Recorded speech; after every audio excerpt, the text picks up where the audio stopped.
I'm your friend, I'm your educator Syed Shabas. Welcome you again on one of the most important book which we are going to discuss today, that is General Knowledge Awareness GKA, which was published by Ghatna Chakra Publications, and it is a latest edition 2022 updated one, and most important thing is it's in English language. Clear? So we will discuss the topic wise today. In this book actually consists of total 5 to 7 chapters will be there. So I will bring the videos chapter wise, and today this is the first chapter we are going to discuss about the Indian polity. जी हाँ दोस्तों, ये बहुत ही important किताब है general knowledge awareness, जो घटना चक्रा 2022 की एक अपडेटेड वर्जन है दोस्तों। जनरल नॉलेज अवेयरनेस की बुक है, कई स्टूडेंट्स की डिमांड थी किताब की, तो इसलिए हमने इसके ऊपर लेक्चर बनाने का आज डिसाइड किया है।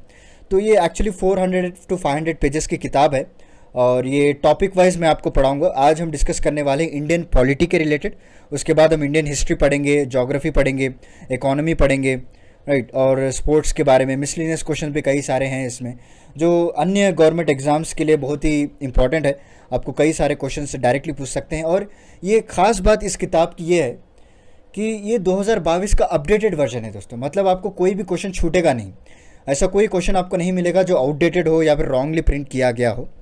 तो इसीलिए मैंने इस बुक के आपके सामने लेकर आने की कोशिश की है, एंड मेन बात यह है कि it's in English edition for the students who are not able to understand the Hindi properly, और जो उनको हिंदी लिपि से थोड़ा बहुत डिफ़िकल्टी होता है, क्योंकि हिंदी में ऐसे वर्ड्स होते हैं जो प्रोनाउंस करना मुश्किल हो जाता है, उसके मीनिंग भी थोड़ी बदल जाती है दोस्तों जब आप एजुकेशन के लेवल पे आप स्टडी करते हैं किताबों को। क्योंकि जनरल हिंदी अलग होती है, जब हम बातचीत करते हैं वो इजीली अंडरस्टैंड होता है, बट जब अब हिंदी में बुक्स पढ़ते हैं ना, तो थोड़े टर्म्स ऐसे यूज़ किए जाते हैं जो उसको प्रॉपर नॉलेज होनी चाहिए अगर आप उस किताब को समझना चाहते हैं। तो इस सारी डिफ़िकल्टीज़ को ओवरकम करने के लिए हमारे टीम ने ये डिसाइड किया है कि हम जनरल नॉलेज अवेयरनेस की बुक इंग्लिश में लेकर आएंगे। Okay, and this is the cover page, you can see here, and it was published by Ghatna Chakra. तो this is the index, you can see here. Indian polity हो गया, constitutional polity और constitutional development of India, everything we will discuss today. पूरे जितने भी topics हैं यहाँ पे, इस सारा कुछ मैं आपको इस लेक्चर में पढ़ाऊंगा। नेक्स्ट पार्ट हमारा रहेगा इंडियन हिस्ट्री के रिलेटेड। ओके, तो चलिए शुरू करते हैं बिना किसी देरी के। So let's start. So here comes the first topic, Indian polity from the Ghatna Chakra book general knowledge awareness. तो first topic is given has constitutional development of India दोस्तों। A constitution is a body of rules, let me zoom in little bit, okay right, so that you can, okay. A constitution is a body of rules and law based on which country is governed. Historically, the development of the Indian constitution began with the establishment of East India Company rule in India in the mid 18th century, followed by the, okay, again we have a direct rule of the British government till independence 1947. So they have bring many laws, okay, many acts, many charter acts they have bring, one by one वो देख लेते हैं। तो पहला है regulating act 1773, उसके बाद जो है आपको पिट्स इंडिया एक्ट आया था 1784 में, उसके बाद चार्टर एक्ट्स लाया गया 1793 में दोस्तों। ओके, एंड ये सारे एक्ट जो है आपको कंपनी के रूल के दौरान ही पास किए गए हैं। क्लियर? और उसके बाद चार्टर एक्ट 1813 आया, 1833 आया, और 1853 भी आ चुका है। और act pass by during crown rule की बात करें, मतलब क्रोन, उसके बाद क्या हुआ, 1857 में बैटल ऑफ दैट सिपाही रिवोल्ट हुआ था। तो सिपाही म्यूटनी की वजह से क्या हुआ, जो ब्रिटिश की गवर्नमेंट है वो डर चुकी थी, अगर इस तरह का हमला अगर दोबारा हो जाए then it's very difficult to control it. So इसीलिए क्या किया इन्होंने, कंपनी का रूल एंड कर दिया और डायरेक्टली अपने अंदर एडमिनिस्ट्रेशन ले लिया है, जो इंग्लैंड वाले हैं, जो क्रोन रूल है।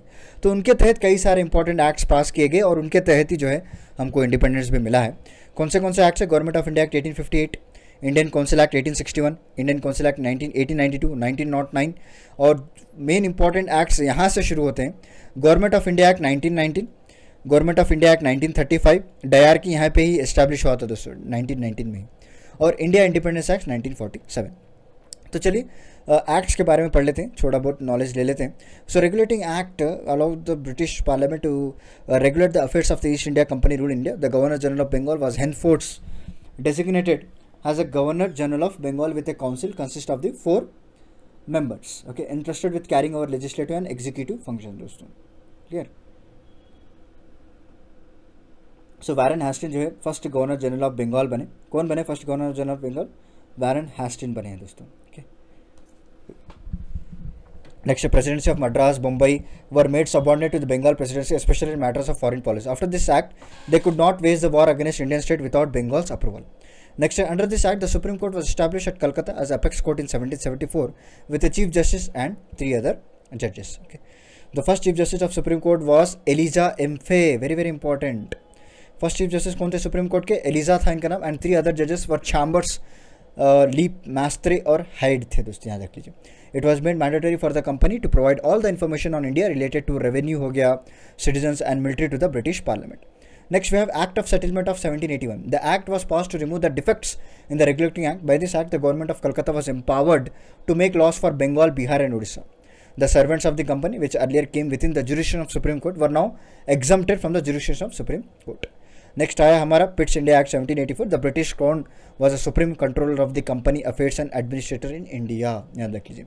The commercial and political function of the company were separated. Okay, it was called dual government. बोला ना मैंने, पहली बार डुअल गवर्नमेंट यहीं पे शुरू हुआ था.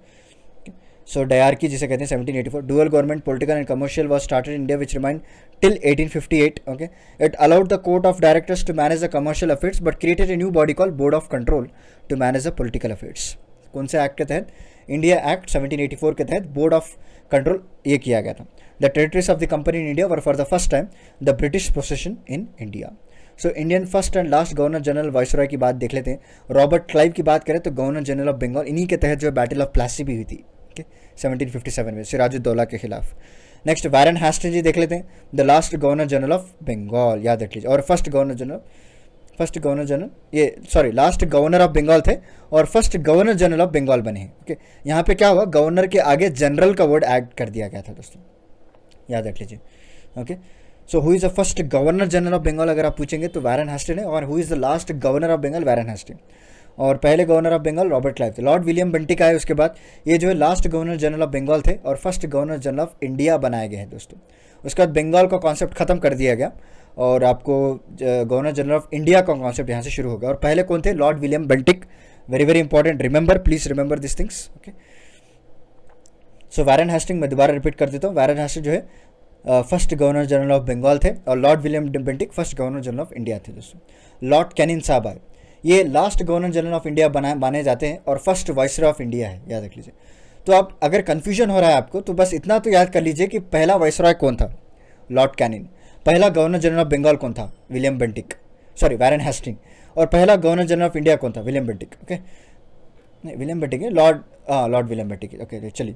सो लॉर्ड माउंटबैटन ये लास्ट वाइसरॉय ऑफ इंडिया थे और उसके बाद first governor general of independent India बनाए. बट इंडियन में भी थे हमारे, first and last Indian to become the governor general of independent Raja Gopalachari. Next आया हमारा charter act 1830.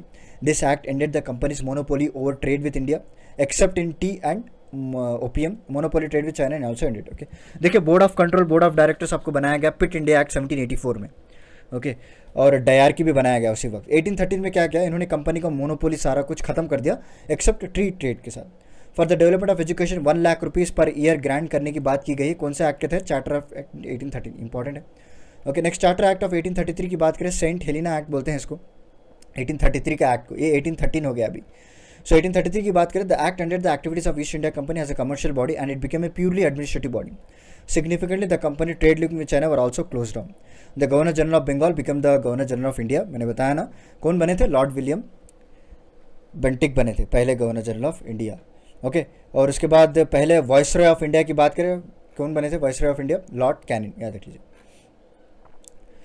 Next, the governor general council as law member was added as 4th member and slavery was declare illegal दोस्तों, और इसको completely abolish कर दिया गया था 1843. Very important.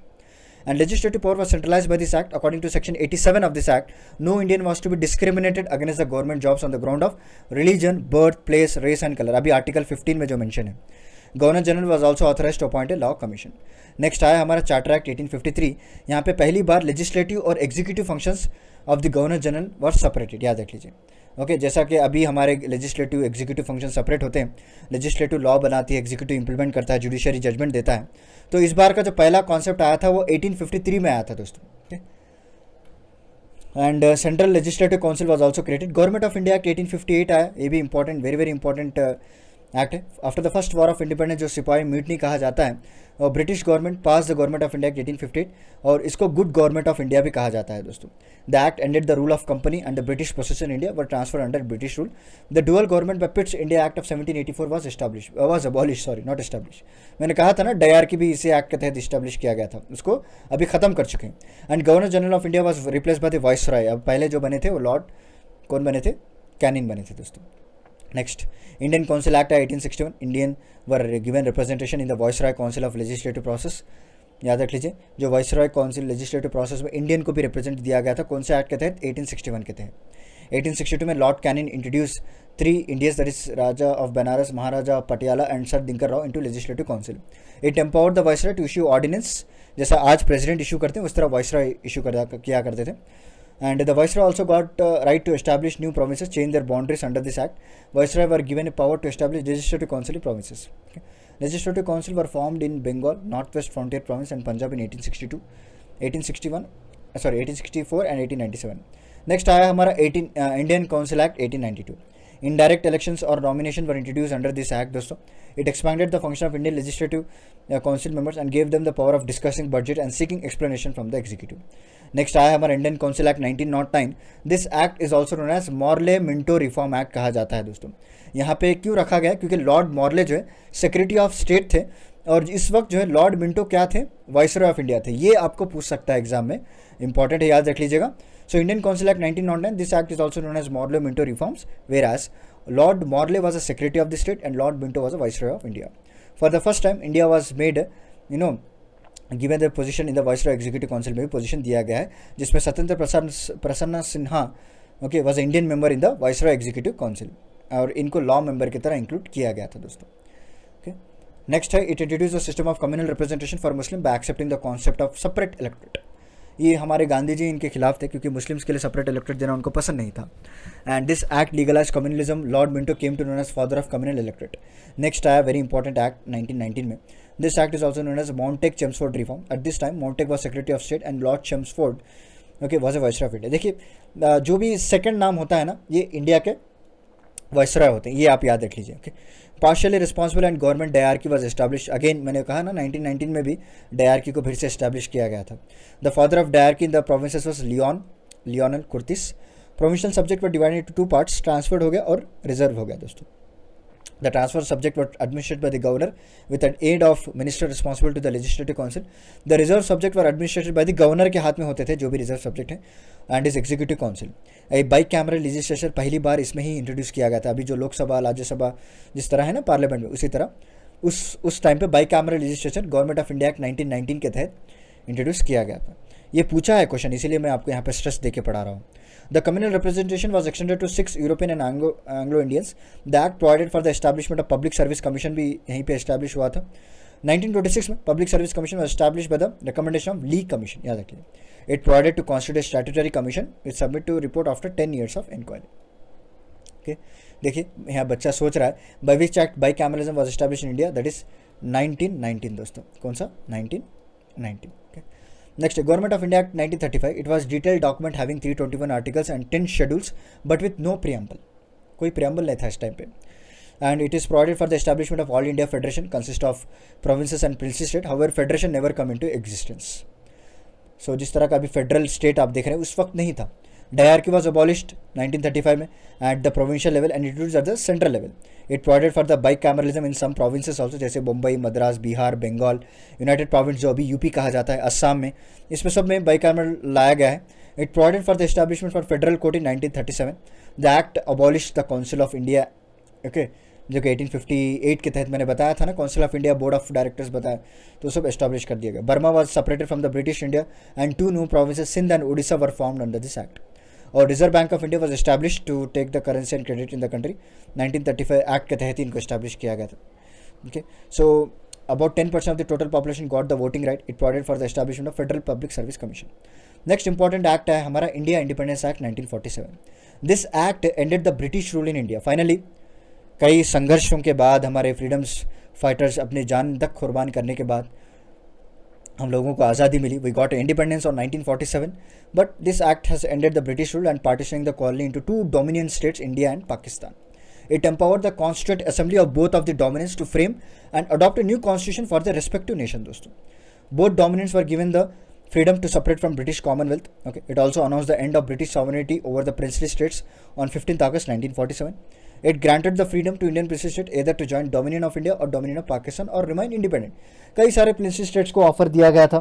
Okay, सो जो हैदराबाद का था, जम्मू कश्मीर का था, राइट. तो ये लोग जो है जम्मू कश्मीर वाले तो ने इंडिपेंडेंट रहने का सोचा था, but after the attack they merge into the India.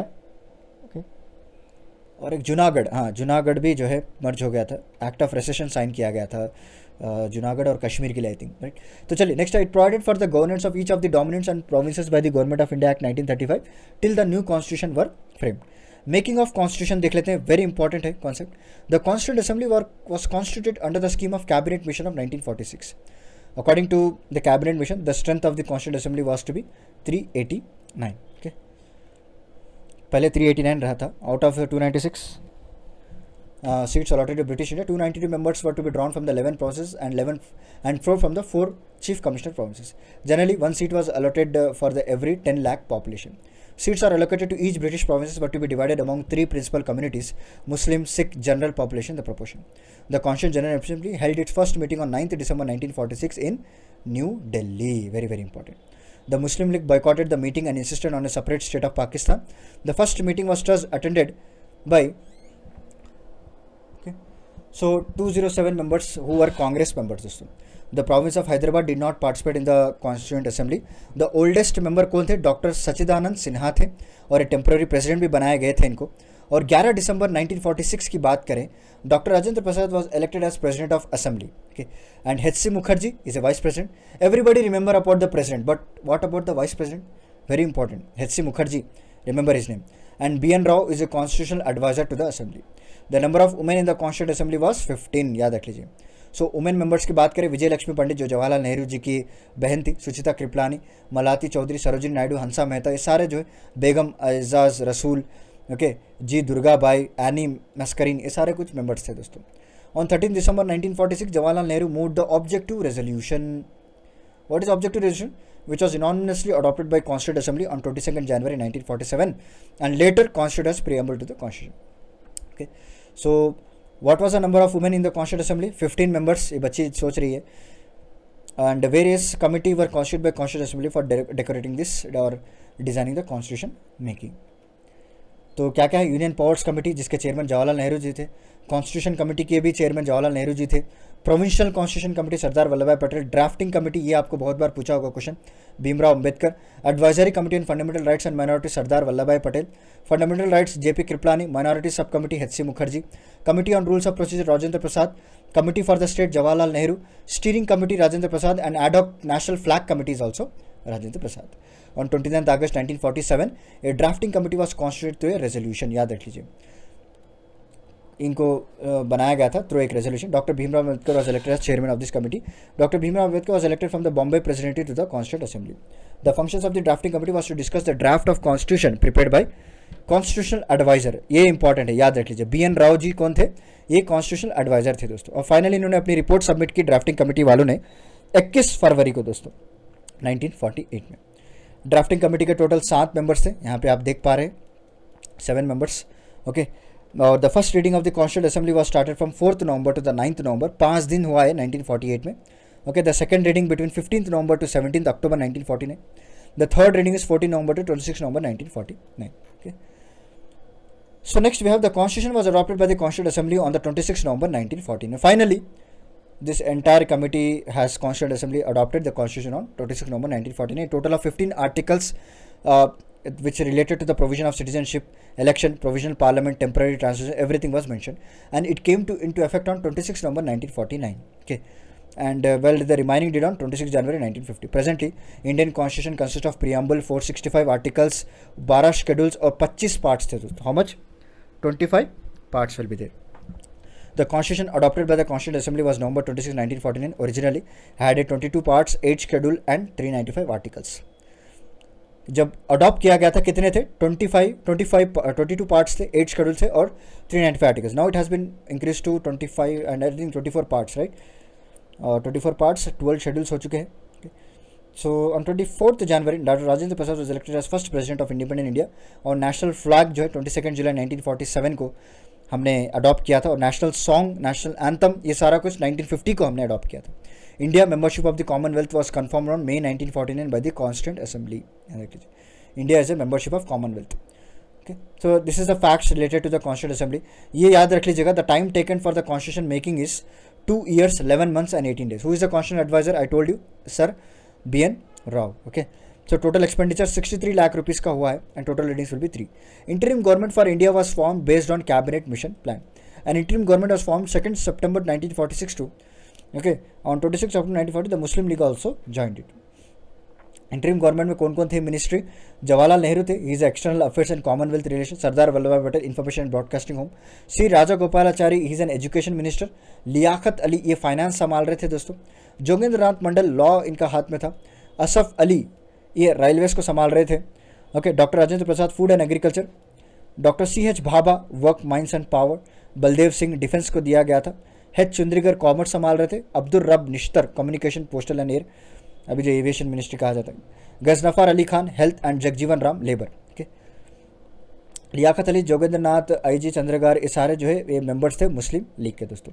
And princely states were made to join the union of India and strong leadership किसने ज्वाइन किया था? सरदार वल्लभ भाई पटेल ने. Okay, and the interim government work from the 26 January 1950 till the government form after the first election. First election जब 1951-52 में हुआ था, तब तक इंटरिम गवर्नमेंट ऐसे ही काम करती रही थी दोस्तों. चलिए नेक्स्ट देख लेते हैं. उसके बाद है sources of constitution. Indian government act 1935 has the greatest influence on the Indian constitution. Important feature from the constitution of various countries were also borrowed and incorporated. तरह तरह कंट्रीज से हमने बोरो किया है. पहला देखते हैं ब्रिटेन से क्या लिया हमने? Parliamentary system of governance, single citizenship, rule of law लिया. USA से हमने fundamental rights, judiciary, doctrine of judicial review, post of vice president, impeachment of president, removal of जजेस, सारा कुछ लिया है. कनाडा से हमने appointment of governor by the centre, federal system, residual powers we have borrowed. Ireland से very important, we have borrowed the DPSPs. Okay, president members nominated parliament. Germany से suspension of fundamental rights during emergency state. और Soviet Union से हमने क्या borrow किया? Fundamental duties of citizens. Okay, next we have Indian constitution articles. We can see so 1 to 4 article deal with the union and its territory. Citizenship deals with the 5 to 11. Fundamental rights deal with 12 to 35. DPSP deal with 36 to 51. Fundamental duties आपको 11 duties है part या फिर article 51A के तहत आपको बताया गया है दोस्तों.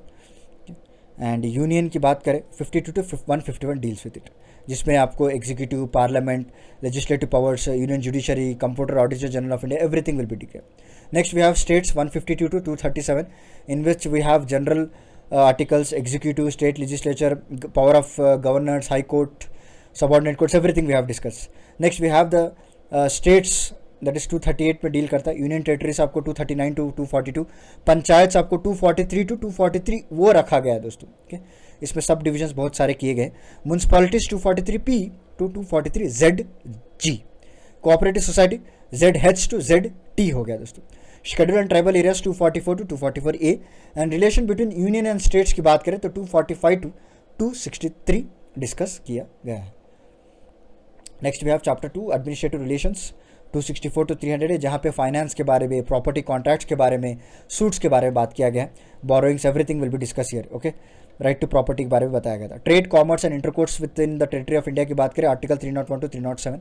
Service under the union states 308 to 324. Okay, जो कि public service commission, everything will come under that.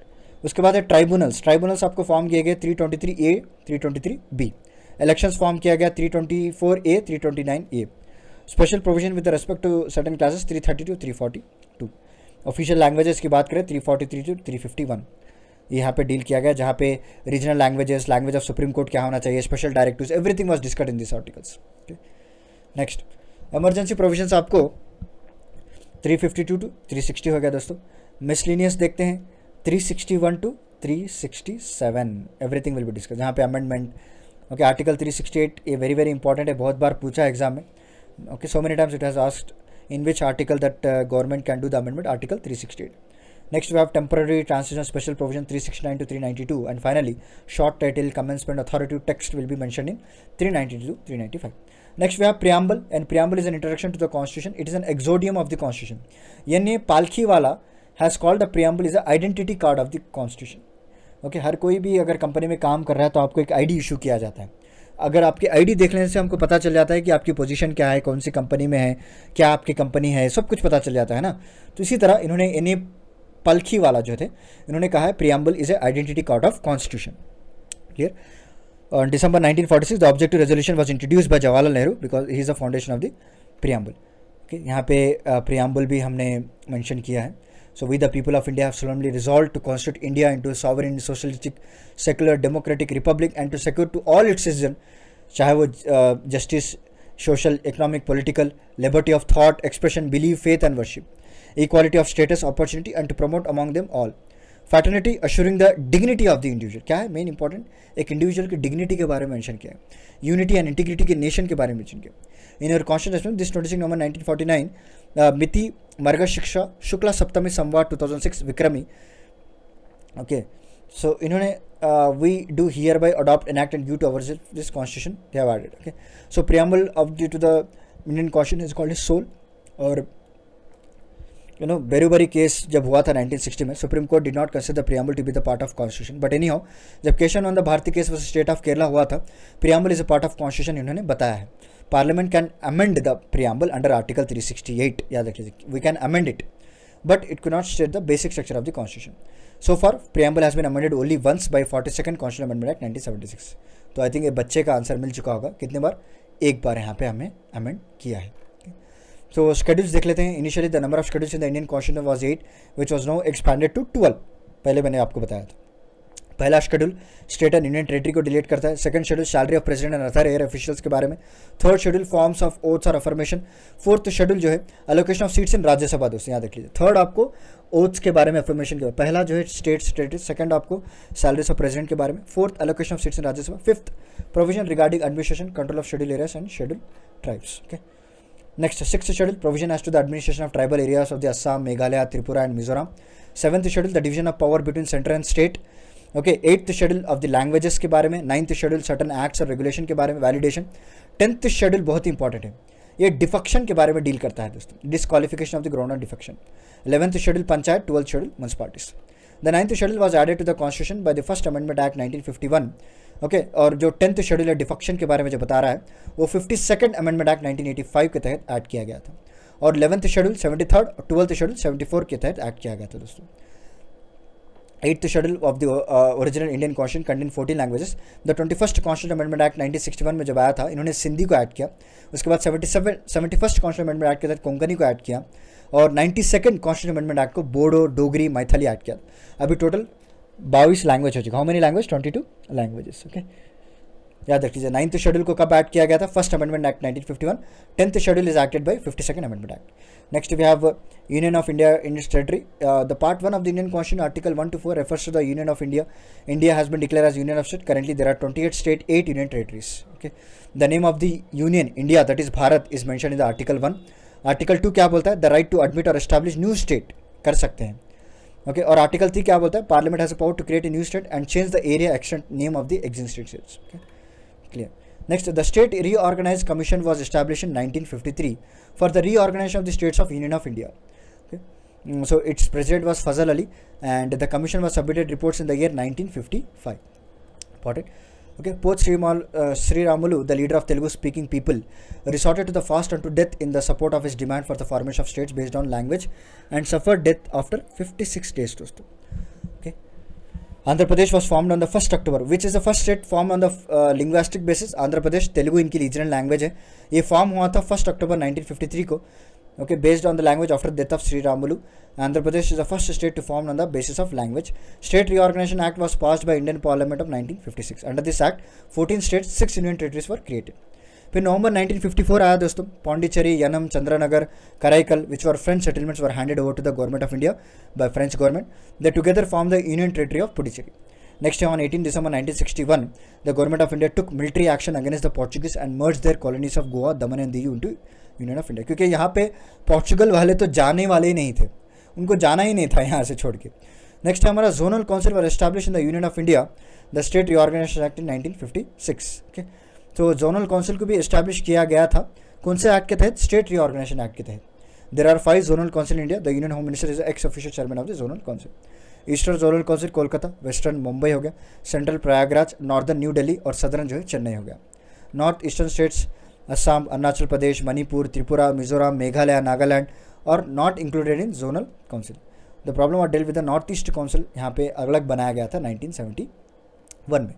Okay, यहाँ पे देख पा रहे हैं हम आंध्र प्रदेश का formation year 1 October 1953, Gujarat and Maharashtra 1 मई 1960, नागालैंड 1 दिसंबर 1963, हरियाणा 1 नवंबर 1966, हिमाचल प्रदेश 25 जनवरी दोस्तों, ओके 1971। नेक्स्ट हुआ हमारा मेघालय और मणिपुर, त्रिपुरा एक ही दिन हुए थे ये लोग, 21 जनवरी 1972 के। ओके, एंड सिक्किम की बात करें तो 16 मई 1975, मिजोरम अरुणाचल प्रदेश 20 फरवरी 1987 और इसके ठीक उसी ईयर में 30 मई को गोवा को लिबरेट किया गया। छत्तीसगढ़ फॉर्म हुआ 1 नवंबर, उत्तराखंड 9 नवंबर 2000, ओके, और झारखंड 15 नवंबर 2000 और तेलंगाना 2 जून 2014, ओके।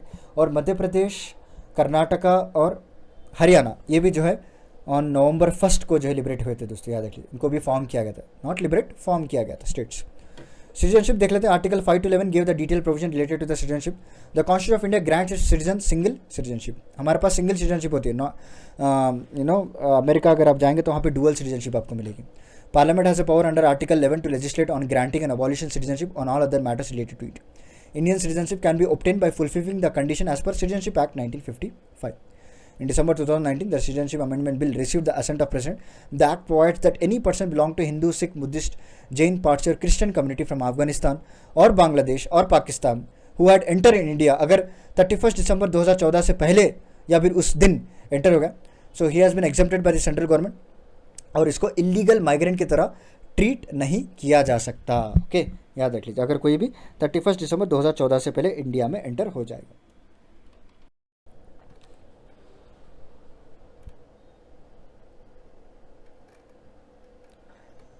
सो फंडामेंटल राइट्स हम लोग देख रहे थे दोस्तों, right to constitutional remedies article 32 में मेंशन किया गया है। और नेक्स्ट हमारा right to equality articles 14 to 18। Okay, so article 14 क्या बोलता है? Equality before law, the state shall not deny to any person equality before the law of protection of laws with in the territory of India. Okay, the idea of the equality before law is of British origin, while equal protection of law is derived from the US Constitution. Equality before law ये जो है, ये term हमने लिया था British वालों से, but law के सामने हर कोई को एक ही प्रोटेक्शन दिया जाएगा, ये यूएस कॉन्स्टिट्यूशन लिया गया। Article 15, the state shall not discriminate any against any citizen on the grounds only of religion, race, caste, sex और प्लेस ऑफ बर्थ। आर्टिकल 16 की बात करें तो equality of opportunity, the matter of public employment, all citizens will be provided equal opportunity subject related to employment. Exemption यहाँ पे दिया गया, special provisions for backward classes, schedule caste, schedule tribes is also mention. Next हमारा article 17, abolition of untouchability. Okay, so practice of untouchability in any form is a punishable offence. याद रख लीजिए, अगर आपके एरिया में अभी भी कोई इस तरह से कर रहा है अनटचेबिलिटी डिस्क्रिमिनेशन, तो उसको लॉ के तहत पनिश किया जाएगा दोस्तों, पनिशेबल ऑफेंस है ये। Abolition of title, it prohibits the state from conferring any title except military or academic distinction. It provides a citizen of India from accepting any title from a foreign state, okay, without the consent of a president of India. Next है हमारा right to freedom आ गया, जो 19 से लेकर 22 तक deal करता है। Article 19, protection of the certain rights related to freedom of speech. At present article 19 clause 1 guarantee how much 6 rights. पहला, right to freedom of speech and expression, right to assembly peacefully without arms, right to form association और unions, right to move freely throughout the territory of India, ये important है, आप कहाँ पे भी जा सकते हैं। Right to reside settle, okay, आप ट्रांसफ़र हो सकते हैं, कहीं भी स्टेट में जाके सेटल हो सकते हैं, कहीं भी जाके आप प्लेस ले सकते हैं। इवन जम्मू कश्मीर भी अभी तो यूनियन टेरिटरी बना दिया गया है, वहाँ पे भी आप जाके नो प्लेसेस खरीद सकते हैं, पहले वैसा नहीं था। Right to practice any professions भी बना दिया गया, कोई भी ऑक्यूपेशन हो, ट्रेड हो, बिजनेस हो, freely you can carry it out. Okay, and next ये जो 44th कॉन्स्टिट्यूशन अमेंडमेंट एक्ट आया था 1978 में, तो इन्होंने क्या किया, जो प्रॉपर्टी होता है पहले फंडामेंटल राइट था, बट इसको लीगल राइट बना दिया गया है अंडर आर्टिकल 300 ये दोस्तों। Okay, freedom of speech and expression, freedom of press, ये भी जो है आपको खुलेआम राइट दिया गया है। और right to information is also vested by the judiciary, याद रख लीजिए। नेक्स्ट आर्टिकल 20 आया, protection in the respect of the conviction for the offences. Under this 3 types of protection is given. A person shall be convicted of any offence or violation of law in force at the time the commission of this act will be there. No person shall be prosecuted and punished for the same offence more than once. एक ही offence के लिए 2 बार आप उसको punish नहीं कर सकते। No person accused of any offence shall be compelled to be witness against himself. Next है हमारा article 21, तो protection of law and protection of life and personal liberty के बारे में बताया गया है. No person shall be deprived of his life और personal liberty except according to the procedure establish by the law. Very very important. Okay, the supreme court was reaffirm its judgement, क्योंकि Maneka Gandhi ji versus union of India का एक case हुआ था दोस्तों, I think 1975 at उस time on. The following rights, the article 21 की बात करें तो right to live with human dignity, right to decent environment, ये ऐड इसमें क्या, राइट टू लाइवलीहुड के बारे में, राइट टू प्राइवेसी, याद रख लीजिए आपकी प्राइवेसी को कोई इन्फ्रिंज नहीं कर सकता. इंपॉर्टेंट, कोई अगर इन्फ्रिंज कर रहा है you can directly file a case. So right to privacy दिया गया, राइट टू हेल्थ है आपकी, राइट टू फ्रीगल एड मिलना चाहिए आपको. Okay, right to speedy trial, right to information, इसीलिए तो आरटी एक्ट भी लाया गया था. और right against public hanging. Article 21A clause 1 right to education provide किया गया है. ये जो 86 कॉन्स्टिट्यूशन अमेंडमेंट एक्ट आया था 2002 में, उस वक्त इसको ऐड किया गया था दोस्तों. और इसके तहत 6 to 14 years of the children must be provide free education. Article 22, सो ये प्रोटेक्शन देता है आपको अरेस्ट और डिटेंशन के खिलाफ. Okay, so you must have to be informed कि कौन से ग्राउंड्स पे आपको अरेस्ट किया जा रहा है, और मजिस्ट्रेट के सामने आपको with in 24 working hours you have to present. Next, preventive detention in clause 3, 4 और 5 के बारे में मेंशन है. आर्टिकल 22 की बात करें, preventive detention has been dealt with, this is to prevent a person from committing a crime by arresting him before the act of crime. इसे हम कोई अगर समझ लीजिए आपको ऐसी टिप मिलती है कि ये एक्ट होने से पहले इस आदमी का हाथ होने वाला है, अगर इसको ही हम दबा दें तो सारा एक्ट, सारा प्लान चौपट हो जाएगा. ओके, तो उसको हम प्रिवेंटिव डिटेंशन कहते हैं. Can not exceed 3 months. Okay, unless अगर एडवाइजरी बोर्ड अगर आप रिपोर्ट दे तो उसको एक्सटेंड कर सकते हैं. Next, the detainee must be allowed to make representation against the detention order. Next आ गया हमारा पार्ट जैसे आर्टिकल 23 टू आर्टिकल 24. इसमें क्या है, prohibition of traffic in human beings, force labour के बारे में बताया गया. और article 24 prohibition of employment of children below the age of 14 years, जो चाइल्ड लेबर को रोकने के लिए बनाया गया. और उसके बाद article right to freedom of religion की बात करें 25 हो गया दोस्तों, 25 to 28.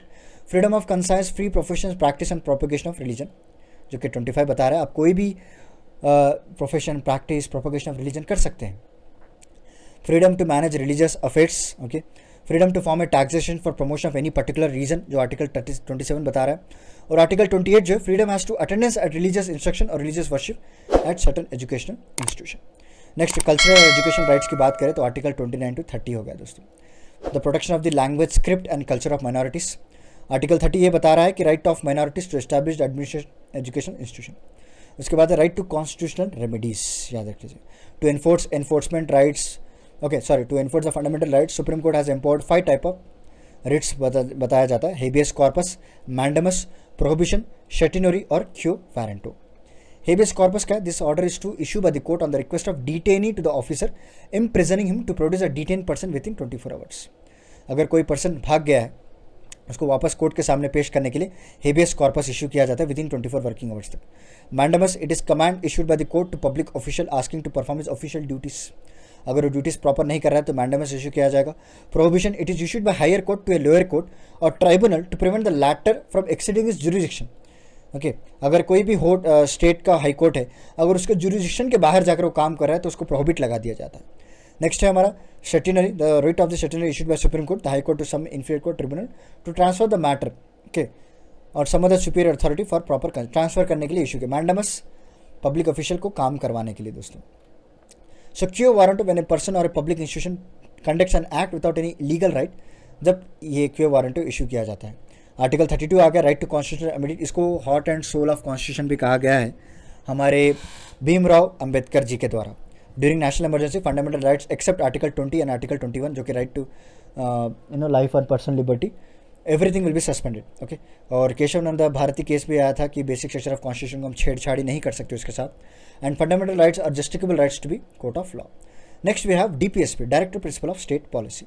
The directive principles of state policy are enshrined in Part 4 of the Constitution. Which Part 4 of the Constitution? These were borrowed from the Irish Constitution. Their implementation depend on the will of the state. They can neither be enforced by the courts nor enjoy the statutory power. Article 38 की बात करें, state to secure a social order for promoting welfare of the people. Article 39 की बात करें, certain principle of policy to be followed by the state, and Article 39A is equal justice and free legal aid. Article 40 deals with the organization of the village panchayat. Very very important. Article 41 deals with the right to work, education and public assistance in certain cases. Article 42 provision for the just human condition के बारे में और maternity relief के बारे में दिया गया. और Article 43 to secure a living wage for workers, very important. 43A की बात करें तो participation of worker in the management of industries दोस्तों। नेक्स्ट देख लेते हैं 44 क्या कहता है दोस्तों, to secure for all citizen in uniform civil code through a country. अभी तो यूनिफॉर्म सिविल कोड उतना आया नहीं है, ओके, लाना मुश्किल है, कई सदियों से आ रहा था ये एक्ट्स। यूसीसी के बारे में अगर आप डिटेल में पढ़ना चाहते हैं तो ऑलरेडी मैंने एक लेक्चर अपलोड किया है जीएस दृष्टि पॉलिटी के द्वारा, ओके, जो कि घटना चक्रा है के द्वारा पब्लिश किया गया है। लिंक मैं आपको डिस्क्रिप्शन में दे दूंगा, आप उस वीडियो को भी देख सकते हैं, ओके। एंड यहाँ पे आई बटन पे अगर आप क्लिक करेंगे तो वो वीडियो पे आप लैंड हो जाएंगे। तो चलिए next article 45, to provide the early childhood care and education for all children until they completed age of 6 years। Article 46, to provide the education and economic interests of SC, ST and other weaker section of society. Article 47 deals with to raise the level of nutrition and the standard of living to improve public health, to prohibit the consumption of intoxicating drinks. Article 48, it also used to organize agriculture and animal husbandry. देखिए article 48 क्या बताता है, states को completely power है कि आप agriculture में technologies को लेकर आइएगा, एनिमल हस्बेंड्री में मॉडर्न साइंटिफिक लाइन्स को लेकर आ जाइए। और article 48 clause A, to protect and improve the environment and safeguard the forest and wildlife, okay. Next article 49 deals with the preservation of monuments, places, objects of national importance. Article 50 क्या ये करता है, it provides for the separation of executives and judiciary. And 51 deals with provision for international peace and security enhancement, very important. Next topic है हमारा fundamental duties दोस्तों। The provision of fundamental duties is mentioned in article 51A of part 4 of the constitution. The fundamental duties were incorporated into the Constitution by the 42nd Constitutional Amendment Act 1976. The fundamental duties were incorporated on the recommendation of Swan Singh Committee. किसके recommendation पे? Swan Singh Committee recommendation पे. They were inspired by the Constitution of Soviet Union. Very very important. यहाँ से question बन सकता है, fundamental duties were incorporated on the recommendation of Swan Singh Committee. List of fundamental duties की बात करें तो 11 एक्चुअली है, 11th आपको 82nd आई थिंक ऐड किया गया था अमेंडमेंट एक्ट के तहत। पहला जो है, to abide by constitution respected ideals institution, national flag and national anthem, respect करना जरूरी है।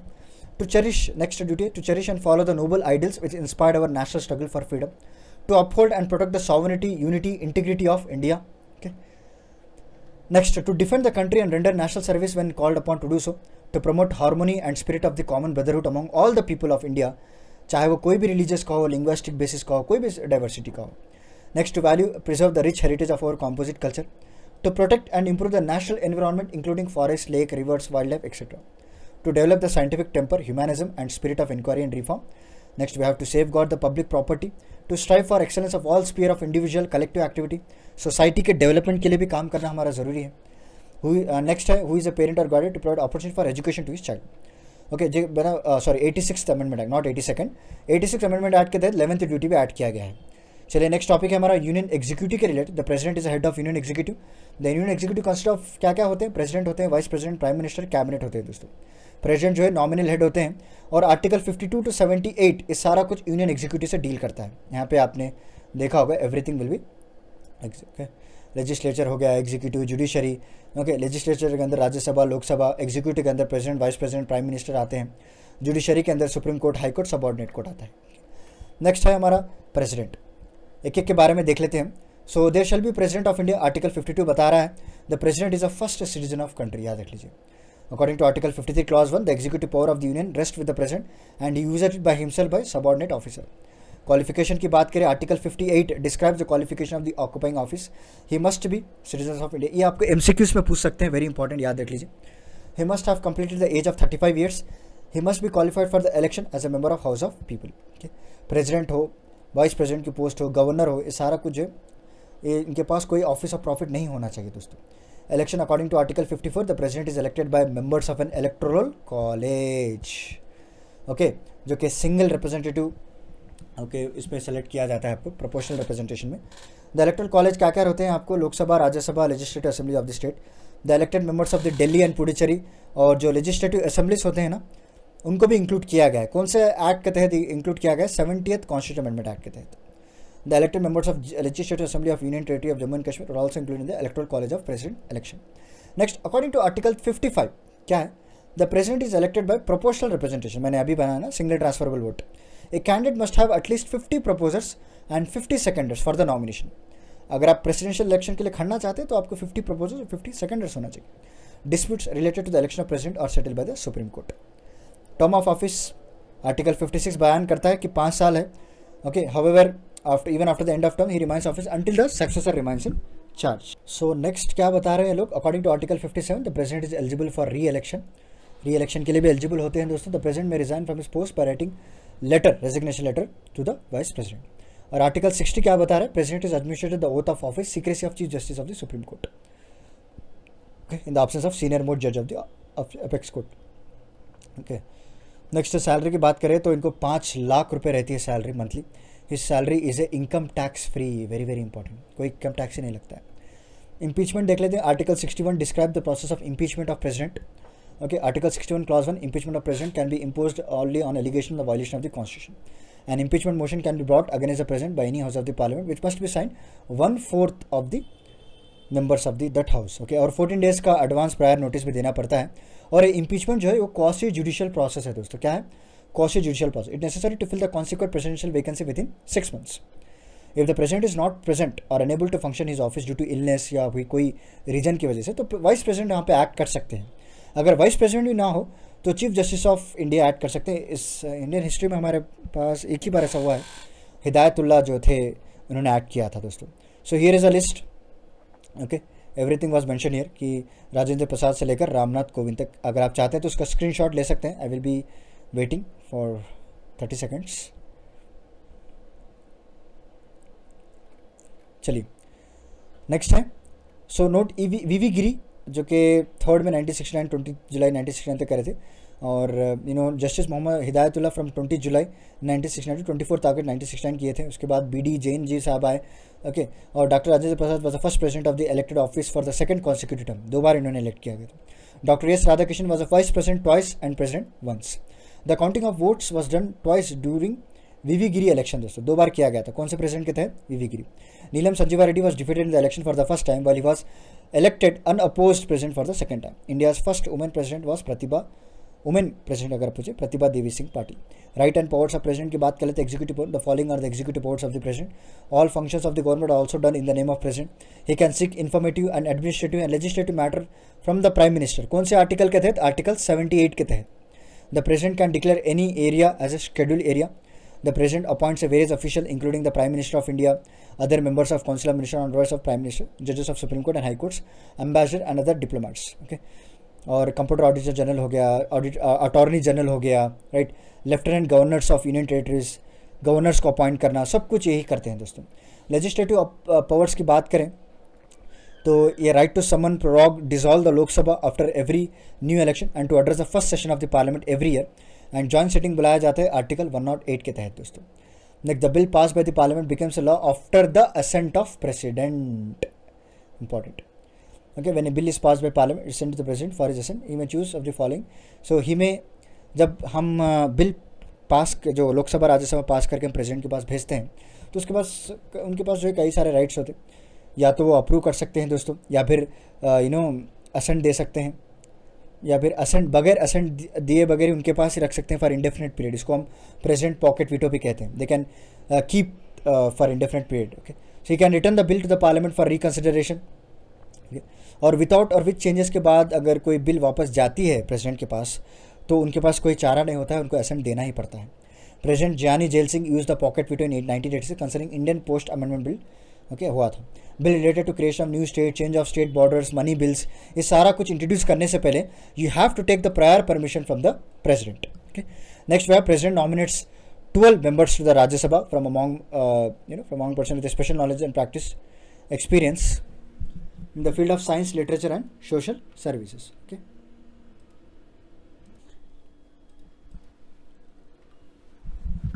ओके, सो ऑर्डिनेंस पावर भी बताया गया है दोस्तों इनका, क्योंकि president has right to issue an ordinance under article 123.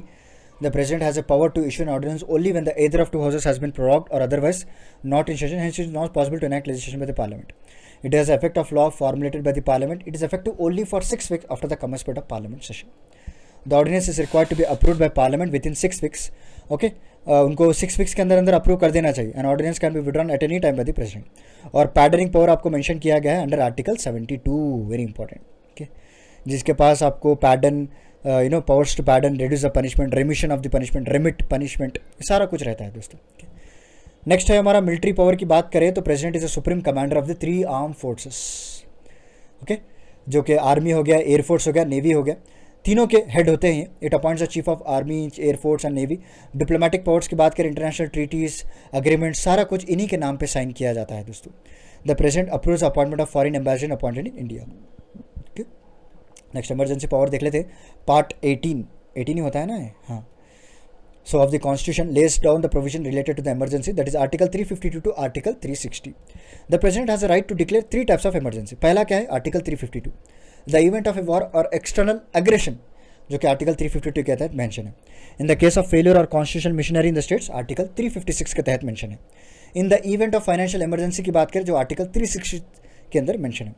Power of consultation की बात करें, president can consult the supreme court on any matter of the public importance but it is not bound to accept the advice.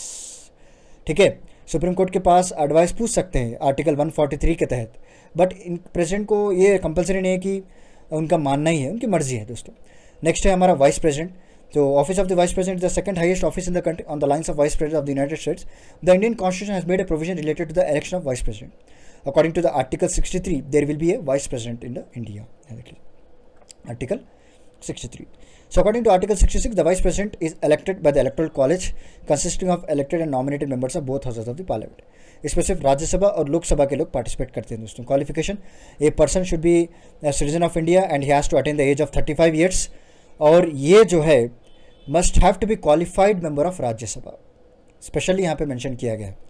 And for the nomination of vice president election, the candidate must have a 20 proposals. Where in the case of president, we have already studied. For the nomination, he has to have a support of at least 50 proposers and 50 seconders. In the case of vice president, it has been reduced to 20 proposers. Okay, remember the difference. For this purpose, no person shall deem to be hold any office of profit merely because she is a president or vice president of governor. Okay. चलिए next है terms of office की बात करें। According to article 67, the term of office of the vice president is 5 years. Even before that, they may render his resignation to the president of any time. The vice president can be removed from the office passing a resolution with a majority of total members of Rajya Sabha. It requires a consent of the Lok Sabha, but no such resolution may be moved unless at least 14 days का prior notice तो देना चाहिए ना उन लोगों को, इसीलिए। According to Article 69, the oath of an office of the vice president is administered by the president or a person appointed by the president. Salary की बात करें, the vice president is entitled to the salary and allowance of the Rajya Sabha. The chairman और the salary of the chairman of Rajya Sabha is 4 lakh per month दोस्तों। The period during which vice president serve as a president has shall not be titled to salary and allowance given to the chairman of Rajya Sabha. Okay, powers and function की बात करें, vice president is ex official chairman of the Rajya Sabha हो गया। Vice president is not a member of Rajya Sabha, therefore he does not have a right to vote on any subject in case of equal votes. When the office of the president is vacant, okay, due to the resignation, expression, the other regions of vice president as an acting president हो गया दोस्तों। Vice president of India यहाँ पे देख सकते हैं आप, complete list मैंने प्रोवाइड की है आपको, you can take a screenshot. The present vice president will be Venkaiah Naidu, जो 11 अगस्त 2017 को बने थे, अभी तक इनका कार्यकाल चल रहा है दोस्तों। Can take the screenshot. Okay, चलिए नेक्स्ट है, and he can serve as acting president for the maximum period of 6 months. The election of a new president necessary during the period दोस्तों। He cannot act as a chairman of Rajya Sabha when he is acting a president, याद रख लीजिए। अगर president जो है किसी किसी वजह से वो अपने फंक्शंस को परफॉर्म नहीं कर पा रहे हैं, बीमार हैं या कहीं बाहर गए हैं, या उनकी वजह से जो है कोई ज़रूरी काम आ चुका है या रिज़ाइन कर चुके हैं, तो टाइम बिंग के लिए वाइस प्रेसिडेंट संभालते हैं ना, तब ये जो है राज्यसभा के चेयरमैन नहीं बन सकते। The final settlement of the dispute related to the election of president vice president, ये सुप्रीम कोर्ट करता है दोस्तों। Okay, there election can not be challenge in the case of electoral leads incomplete. Next है हमारा prime minister और council of minister, Narendra Modi ji, इनके बारे में पढ़ते हैं। इनका इलेक्शन कैसा होता है, क्या क्या प्रोसीजर्स हैं, क्या क्या आर्टिकल्स हैं, ये देख लेते हैं। The parliamentary governance system has been given adopted under the constitution of India. According to the system, the president is a head of the executive while the real executive powers are vested in prime minister under the cabinet. According to Article 74, the president shall have a council of minister for assistance, advice, okay, जो कि prime minister इसको head करते हैं दोस्तों। The president appoints the leader of majority party, जो leader of majority party जो होते हैं ऑब्वियसली उनको ही प्राइम मिनिस्टर बनाया जाता है। According to the article 75 clause 1, the prime minister is appointed by the president on the advice of prime minister. Okay, on the prime minister is appointed by the president. Okay, उसके बाद फिर prime minister क्या करते हैं, अपनी एक list बनाते हैं, अपनी फेहरिस्त बनाते हैं। ओके, उस पर लिखे होते हैं उनके अदर मिनिस्टर्स, तो उन्हीं के एडवाइस पे प्रेसिडेंट उनको भी अपॉइंट करते हैं दोस्तों। और एज पर आर्टिकल 75 क्लॉज 3 ये कहता है कि council of minister is a collective responsible to the Lok Sabha. If the motion of no confidence is pass against the council of minister in the Lok Sabha, the entire cabinet has to resign दोस्तों। The 91st Constitutional Amendment Act 2003 provides that total number of ministers in the Council of Ministers cannot exceed 15% of the total member of Lok Sabha. Here is a Prime Minister और इनके tenure आप देख सकते हैं दोस्तों। And presently our 18th Prime Minister is Narendra Modi ji. Okay, यहाँ देख लीजिए। And it is mandatory for all members of the council to be minister to member of any house of the parliament. According to Article 75 Clause 5, if he she not a member of parliament is a tribe of becoming a minister, then it is mandatory to become a member of parliament within 6 months. But ये condition आपको president के election में लागू नहीं होती, because president जो should must be, वहाँ पे कंडीशन लगाया गया है कि वो मेंबर होना ही चाहिए। बट ऐसा नहीं, यहाँ पे अगर कोई मेंबर ऑफ पार्लियामेंट में नहीं होता है काउंसिल ऑफ मिनिस्टर्स में, तो वो विद इन 6 मंथ्स में हो सकता है दोस्तों। ओके, बन जाना चाहिए, उसको कंपलसरी बना दिया गया। There are 3 kinds of minister: cabinet minister, minister of state and deputy minister. The cabinet consist of prime minister and cabinet minister, while the council of ministers consists of all ministers. Under Article 78, the Prime Minister informs the President of the decision of the government. Okay, the Prime Minister is the ex officio chairman of Niti Aayog, National Development Council, National Integration Council, and Interstate Council. The Prime Minister can advise the President to sack the Prime Minister and dissolve the Council of Ministers. Okay, ये advice भी कर सकते हैं कि government को गिरा दिया जाए, प्राइम मिनिस्टर एडवाइस कर सकते हैं। Other important fact, Jawaharlal Nehru was the prime minister for the longest time, that is 16 साल तक ये लोग प्राइम मिनिस्टर थे दोस्तों, 16 years to 86 days. Morarji Desai became the first non-Congress Prime Minister and he was the first Prime Minister to resign also. Okay. Next, Chaudhary Charan Singh was the Prime Minister who did not face the Lok Sabha even once, while Vishwanath Pratap Singh was the first Prime Minister who failed to get confidence vote. Indira Gandhi became the first woman Prime Minister of the country. Okay, 3 Prime Minister की बात करें, Bahadur Shastri during the tenure, और Morarji Desai became the oldest, Rajiv Gandhi became the youngest Prime Minister. Okay. Or P.V. Narasimha Rao was the Prime Minister who was not a member of the either house when he assumed office. Atal Bihari Vajpayee was the Prime Minister for the shortest term in the single term for justice for just 13 days के लिए बनाए गए थे, पहली बार जब बने गए थे दोस्तों अटल बिहारी वाजपेयी। उसके बाद H.D. देवेगौड़ा साहब बनाए गए थे। और as per there have been 6 prime minister who was also the chief minister before becoming the prime minister, जैसे कि Morarji Desai, Charan Singh, V P Singh, P V Narasimha Rao, H.D. Deve Gowda, Narendra Modi ji तो गुजरात के भी थे ना chief minister. Jagjivan Ram was serve for the longest time as a minister. Next concept है हमारा, next topic है हमारा parliament. Important, parliament is a legislative body of the Indian government. Parliament has a special importance in the Indian political system due to adoption of the parliamentary governance system. इसको हम Westminster model भी कहा जाता है दोस्तों। क्या कहते हैं? Westminster model. Has a part 4 chapter 2 of the constitution, the constitution structure, procedure and powers of the parliament has described in the article from 79 to 122. Okay. According to Article 17, the Parliament of India consists of President, Rajya Sabha, Lok Sabha, and the Parliament consists of 2 houses, the upper house called Rajya Sabha and the lower house called Lok Sabha. The President is not a member of any house of the Parliament, but he or she is an integral part of the Parliament हो सकते। No bill passed by the Parliament becomes law unless President approve it.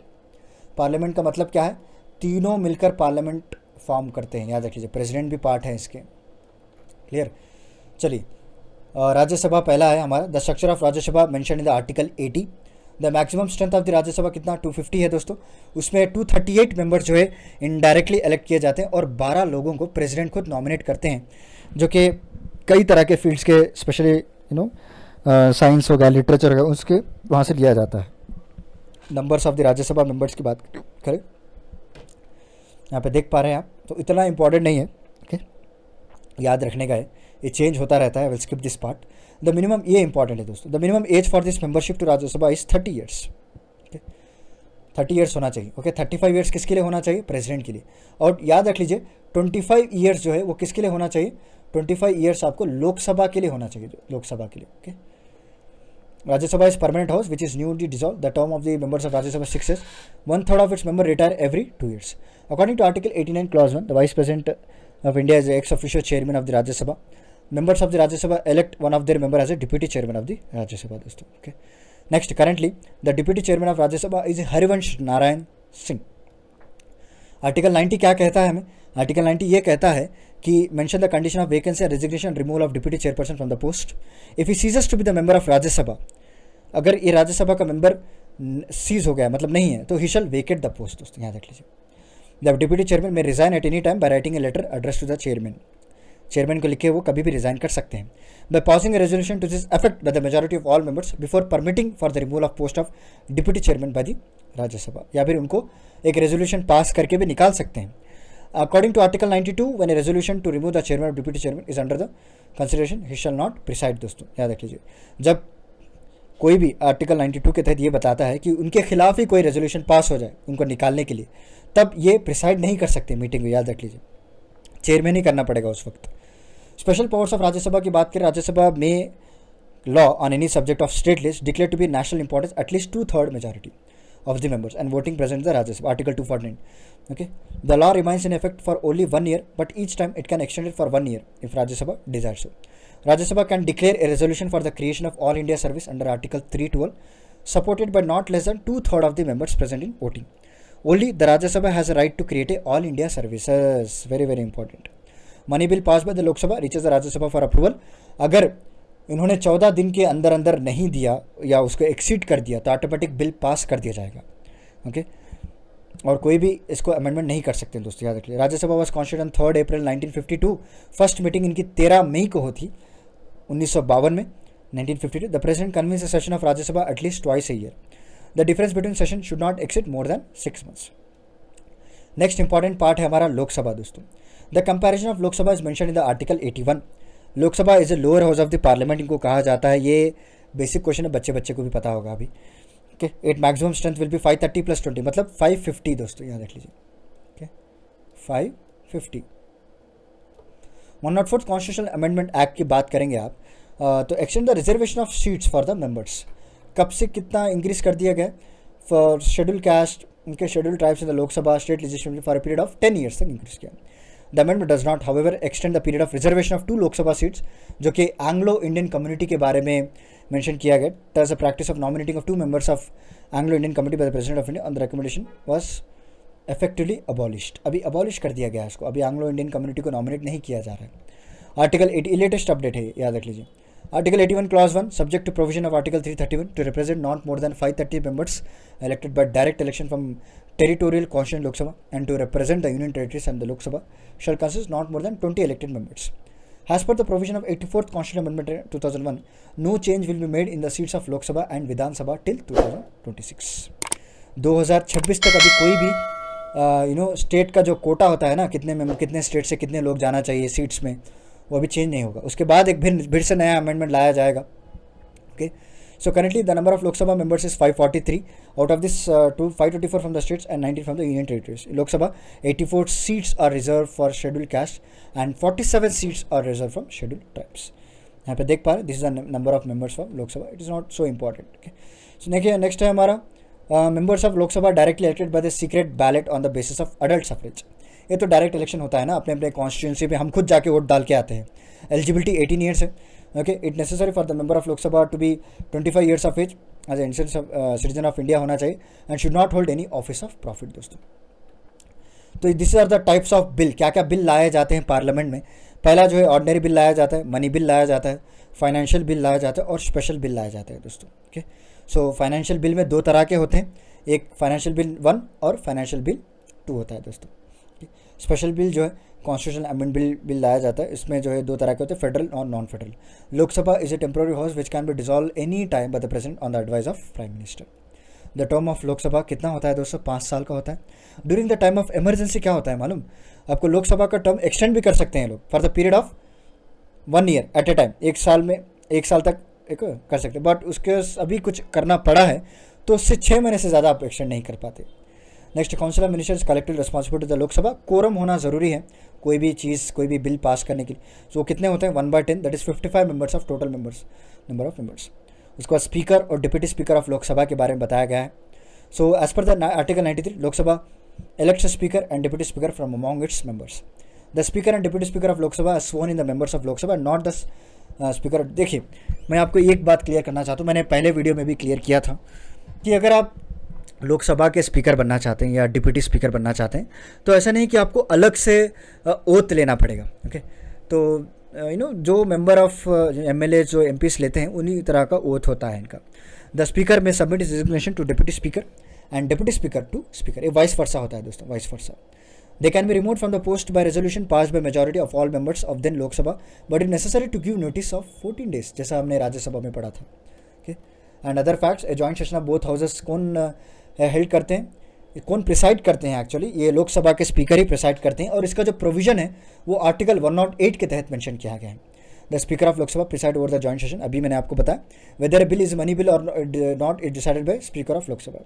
The term of the first Lok Sabha was 17th April 1952 4th April 1957, while the first session of Lok Sabha was started on 13th May 1952. So here और the list. पहला याद रख लीजिएगा, जीवी मवलांकर जी के बारे में बहुत बार, गणेश वैद्या इनका पूरा नाम है, बहुत बार पूछा है आरआरबी एनटीपीसी एग्जाम्स में आपको. ओके. अनंत स्वामी अयंगर, ये जो डिप्यूटी स्पीकर भी थे, उसके बाद इनको स्पीकर भी बनाया गया था दोस्तों. उसके बाद this are the entire list. Hukum Singh, Sanjeev Reddy, G S Dhillon, Baliram Bhagat, K S Hegde, Balram Jakhar, Rabi Ray, okay, पीएंग सांगमा, जीएमसी बलयोगी, सारा कुछ लिस्ट है आपको. बट पहले जो वुमेन स्पीकर बने थे ये, इनका नाम मीरा कुमारी है. सेकंड आपको सुमित्रा महाजन है. अभी प्रेजेंटली बात करें तो Om Birla is the present speaker of Lok Sabha. Okay, the first Lok Sabha speaker G V Mavalankar और deputy speaker M Ananth Swami Ayyangar. Later इनको स्पीकर भी बनाया गया है दोस्तों. Clear.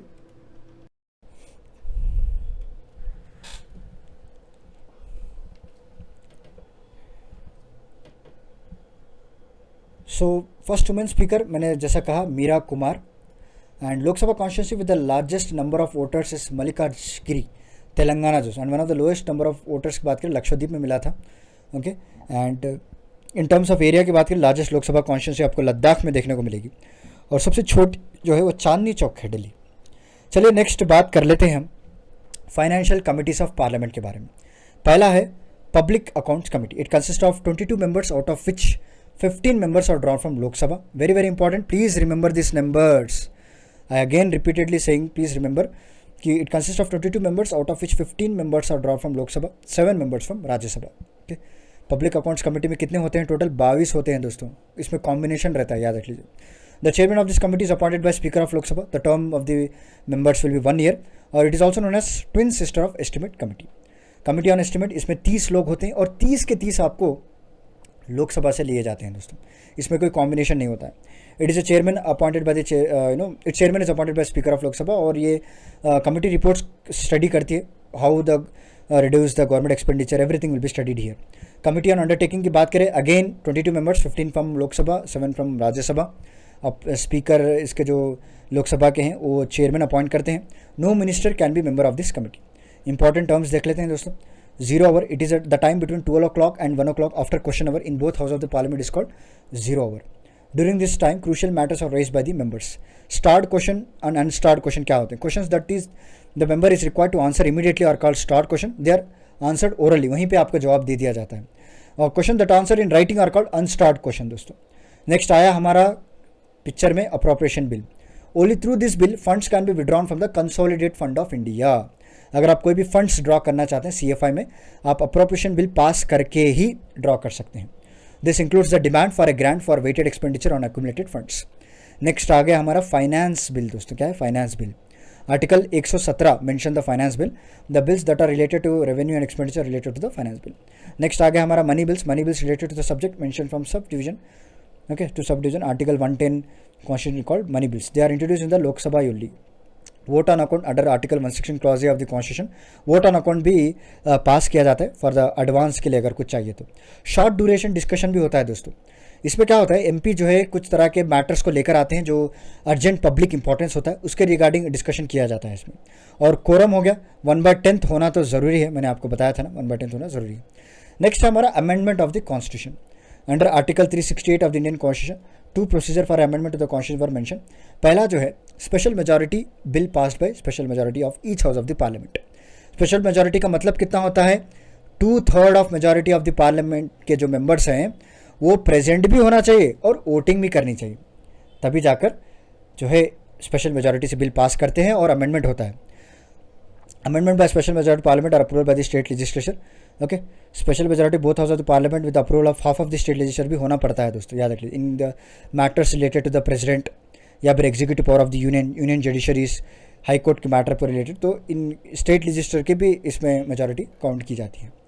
Next, note by the ordinary majority, bills pass by the parliament by simple majority such as creation of a new state, state territory, border, name change करना है तो simple majority से पास कर दिया जाता है। नेक्स्ट आता है हमारा उच्च न्यायालय, that is supreme court. Part 5 of the Constitution of India mention the constitution, independent jurisdiction, power of the Supreme Court enshrined in the article from 124 to article 147. A unified justice system has been established in India with the Supreme Court at the top and several high courts under it. The subordinate courts also exist under high courts. दोस्तों formation की बात करते हैं, article 124 provides for the establishment and constitution of the Supreme Court.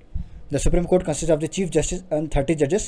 The number of judges including Chief Justice have been अभी बढ़ चुके हैं, 34 हो चुके हैं दोस्तों, याद रख लीजिएगा। दिस इज़ द हायरार्की, पहले सुप्रीम कोर्ट आता है, उसके बाद हाई कोर्ट आता है। हाई कोर्ट के नीचे आपको तरह तरह के कोर्ट्स होते हैं, फैमिली कोर्ट हो गया, लेबर कोर्ट, ओके, और मेट्रोपॉलिटन सिटीज़ के लिए अलग होते हैं, सिटी सिविल कोड हो गया, या फिर क्रिमिनल जो मैटर्स डील करते हैं ना वो सेशन कोर्ट डील करता है, ओके। और इसका स्पेशल अथॉरिटी भी है, इनको टाइम टू टाइम ये CAT को बनाते हैं, इनकम टैक्स बनाते हैं, इनकम टैक्स के रिलेटेड, या फिर मोटर एक्सीडेंट क्लेम्स के रिलेटेड, या फिर कोऑपरेटिव सोसाइटीज़ के रिलेटेड कोई कोर्ट बनाना, या rent control, national green tribunal, ये भी जो है गवर्न करते हैं, ओके। और डिस्ट्रिक्ट सेशन कोर्ट्स की बात करें, सिविल और क्रिमिनल कोर्ट यहाँ पे देखा जाता है दोस्तों, okay.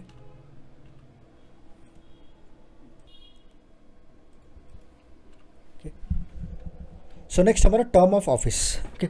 There is no minimum age criteria to become eligible for जज of supreme court, however 65 years has been fixed as age of retirement. देखिए कोई मिनिमम एज क्राइटेरिया तो नहीं है कि वो इस एज होने के बाद वो सुप्रीम कोर्ट के जज बन सकते हैं, बट एनी हो रिटायरमेंट का एज इन्होंने डिसाइड किया है, जो कि कितना रहेगा, 65 ईयर्स रहेगा दोस्तों, 65 ईयर्स।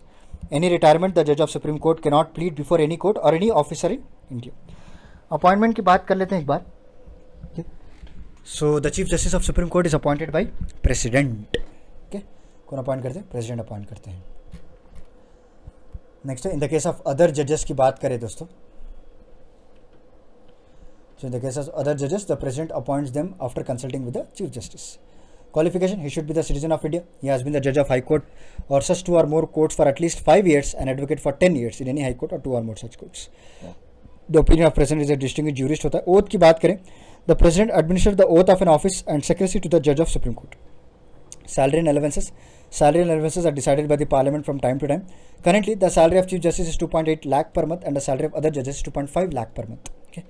रिमूवल ऑफ जजेस देख लेते हैं, ओके। द जजेस of supreme court may be removed by the president on the charges of proven misbehaviour and incapacity, okay. A resolution to this effect is passed by majority of the total members of both houses of the parliament, जो कि at least 2/3 majority हमको होनी ही चाहिए दोस्तों। Next है, the term impeachment is not mention in the constitution to remove the जजेस of supreme court and high courts. Power and jurisdiction of supreme court की बात करें तो dispute arising between government of India, one और more states, ये original jurisdiction होता है दोस्तों। या फिर डिस्प्यूट जो गवर्नमेंट ऑफ इंडिया या फिर किसी स्टेट के बीच में होता है तो भी ओरिजिनल जुरिडिक्शन है, या फिर दोनों स्टेट्स के बीच में होता है, ये भी ओरिजिनल जुरिडिक्शन के अंदर आता है।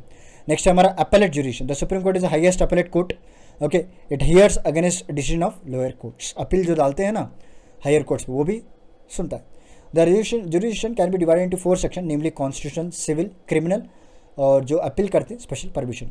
एडवाइजरी जुरिडिक्शन की बात करें अंडर आर्टिकल 143, हमने प्रेसिडेंट के टाइम पे भी पढ़ा था कि प्रेसिडेंट के पास वो राइट होता है कि वो सुप्रीम कोर्ट से कुछ मैटर्स में अपनी एडवाइस ले सकते हैं, ओके। उनकी एडवाइस ले सकते हैं, नॉट अपनी, उनकी एडवाइस ले सकते हैं, ओके, बट बाइंडिंग नहीं होता है वो। Next, power of judicial review, article 137 जो है, supreme court is empower to reconsider the following decision, जो भी अगर डिसीजन पास कर दिया गया, ऐसा नहीं कि वो पत्थर पे लिखी गई हुई लकीर हो, उसको फिर दोबारा चेंज कर सकते हैं अकॉर्डिंग टू द सिचुएशंस, या फिर उनसे भी कोई भूल हो गई होगी या फिर डिसीजन में कुछ ये हुआ होगा, they can reconsider their own decision. ये आर्टिकल 137 बताता है। कोर्ट ऑफ रिकॉर्ड्स की बात करें तो supreme court has been considered as a court of records under article 129, it verdicts will be accepted all time records and evidence. Writ jurisdiction की बात करें, supreme court of India as a guardian of fundamental rights of citizens. Under article 32 the supreme court can issue 5 types of writs, क्या है, habeas corpus, mandamus, prohibition, quo warranto, certiorari, ये मैंने पहले ही आपको explain कर दिया था। In the context of jurisdiction, the Supreme Court can issue writ only concerning the implementation of fundamental rights, while the High Court can issue not only the order for fundamental rights, but also release for the other purpose. Thus, the power of High Court in this area is more extensive than of Supreme Court. Next है हमारा High Court दोस्तों, okay. So it has been provided by the Constitution of India that there will be a High Court for every state. The Parliament was empowered by 7th Constitutional Amendment Act 1956 that will establish a joint High Court for 2 or more states. The matter relating to the constitution, jurisdiction and powers of High Court had been dealt with Article 214 to Article 231 under Part 6 of the Constitution. Article 214 क्या बोलता है कि हर state में high court होना ज़रूरी है दोस्तों. As per Article 230, Parliament में by law establish a High Court for 2 or more states. हाँ, ये अलग बात है. बेसिकली आर्टिकल 214 का कहना है कि हर स्टेट में हाई कोर्ट होना ज़रूरी है. 231 क्या कहता है कि हाँ 2-3 स्टेट्स को मिलाकर भी या फिर यूनियन टेरिटरीज को इनके अंडर दे दिया जाता है. यहाँ पे देख सकते हैं आप high courts. Allahabad UP jurisdiction आता है इसका. आंध्र प्रदेश आंध्रा का है ये. 1 जनवरी 2019 में इसको रिसेंटली इसको बनाया गया है. बॉम्बे का अगर आप देखें 1862, ये कुछ यूनियन टेरिटरीज को भी संभालती है, दादरा नगर हवेली दमन एंड दीव को. कलकत्ता अगर आप देखें तो इसके अंडर अंडमान निकोबार आइलैंड आता है दोस्तों. वेस्ट बंगाल तो आता ही है, बेसिक सेंस है, बट यूनियन टेरिटरी कौन सा ऐड होता है वो मैं आपको बताता चलूँगा. छत्तीसगढ़ का भी हाईकोर्ट है, 2000 में इस्टेब्लिश किया गया था. दिल्ली का ओन खुद का हाईकोर्ट है. गुवाहाटी अगर आप देखेंगे तो गुवाहाटी असम है. असम के अलावा वो लोग मिजोरम, नागालैंड, अरुणाचल प्रदेश को भी हैंडल करते हैं. गुजरात का single high court, Himachal Pradesh single, Jammu Kashmir और लद्दाख को रिलेटेड जम्मू कश्मीर हाईकोर्ट है. झारखंड, कर्नाटका, केरला का जो हाईकोर्ट है वो लक्षद्वीप को भी संभालता है दोस्तों. मध्य प्रदेश, मद्रास का तमिलनाडु और पुडुचेरी को भी संभालता है. और उड़ीसा हो गया, बिहार हो गया, पटना में है. पंजाब और हरियाणा उनका जो हाईकोर्ट है वो पंजाब और हरियाणा चंडीगढ़ को भी संभालता है. और राजस्थान का सिंगल कोर्ट है. सिक्किम का भी सिंगल है, उत्तराखंड का भी सिंगल है, मेघालय का भी सिंगल है, मणिपुर, त्रिपुरा, तेलंगाना, ये सारे इनके सिंगल हाईकोर्ट्स हैं कि सिर्फ इनका टेरिटरी इनके अंडर आती है. नेक्स्ट है the chief justice and other जजेस of each high court are appointed by. कौन अपॉइंट करते हैं? प्रेसिडेंट अपॉइंट करते हैं. Okay, the chief justice of high court is appointed by president after consulting with the chief justice of India and governor of the state. अगर किसी state का chief justice appoint करना है तो गवर्नर अपॉइंट करते हैं, सॉरी प्रेसिडेंट तो appoint करते हैं, बट हमारे chief justice of supreme court होते हैं वो उनकी राय, उनके सजेशन के हिसाब से इनको अपॉइंट किया जाता है. The Chief Justice of High Court is also consulting the regarding appointment of other judges. Different High Courts have a different number of judges. The President determines the number from time to time as per the requirement. The High Court judges administer the oath to the governor of the state concerned. Age limit की बात करें high court जजेस की 62 years है. वही supreme court जज की बात करें तो 65 ईयर्स होती है दोस्तों. Okay, even before that he can address the president by writing under his hand giving his resignation. High court जज can also be removed by the same process as a जज ऑफ सुप्रीम कोर्ट. इम्पीचमेंट लाया जा सकता है. और article 215 क्या कहता है? High court is a court of record. और chief justice of high court gets a monthly salary of 2.5 lakh and other जजेस इज 2.25 लाख. दोस्तों ध्यान देख लीजिए. Delhi and Jammu Kashmir have their own high court and union territories. So India currently has a total of 25 high courts. कितने हैं? Important है 25 high courts. High courts were first established in Calcutta, Bombay, Madras in 1862. ये भी important point है. Okay. So power of high courts की बात करें, election disputes of the members of parliament and state legislature under initial jurisdiction, enforcement of basic right of citizen, matter transfer of subordinate court concerning the interpretation of constitution, case jurisdiction, divorce law, company, ये सब रहता है दोस्तों. The High Court is an appellate court under the appellate jurisdiction. Under Article 226, the High Court has a right to issue a writ to protect the fundamental rights. High Court maintain control over its subordinate courts. The High Court enjoy extensive judicial power which includes judicial as well as administrative jurisdiction. Next है हमारा attorney general and advocate general कहते हैं. Article 76 of the Constitution deals with the office of Attorney General of India.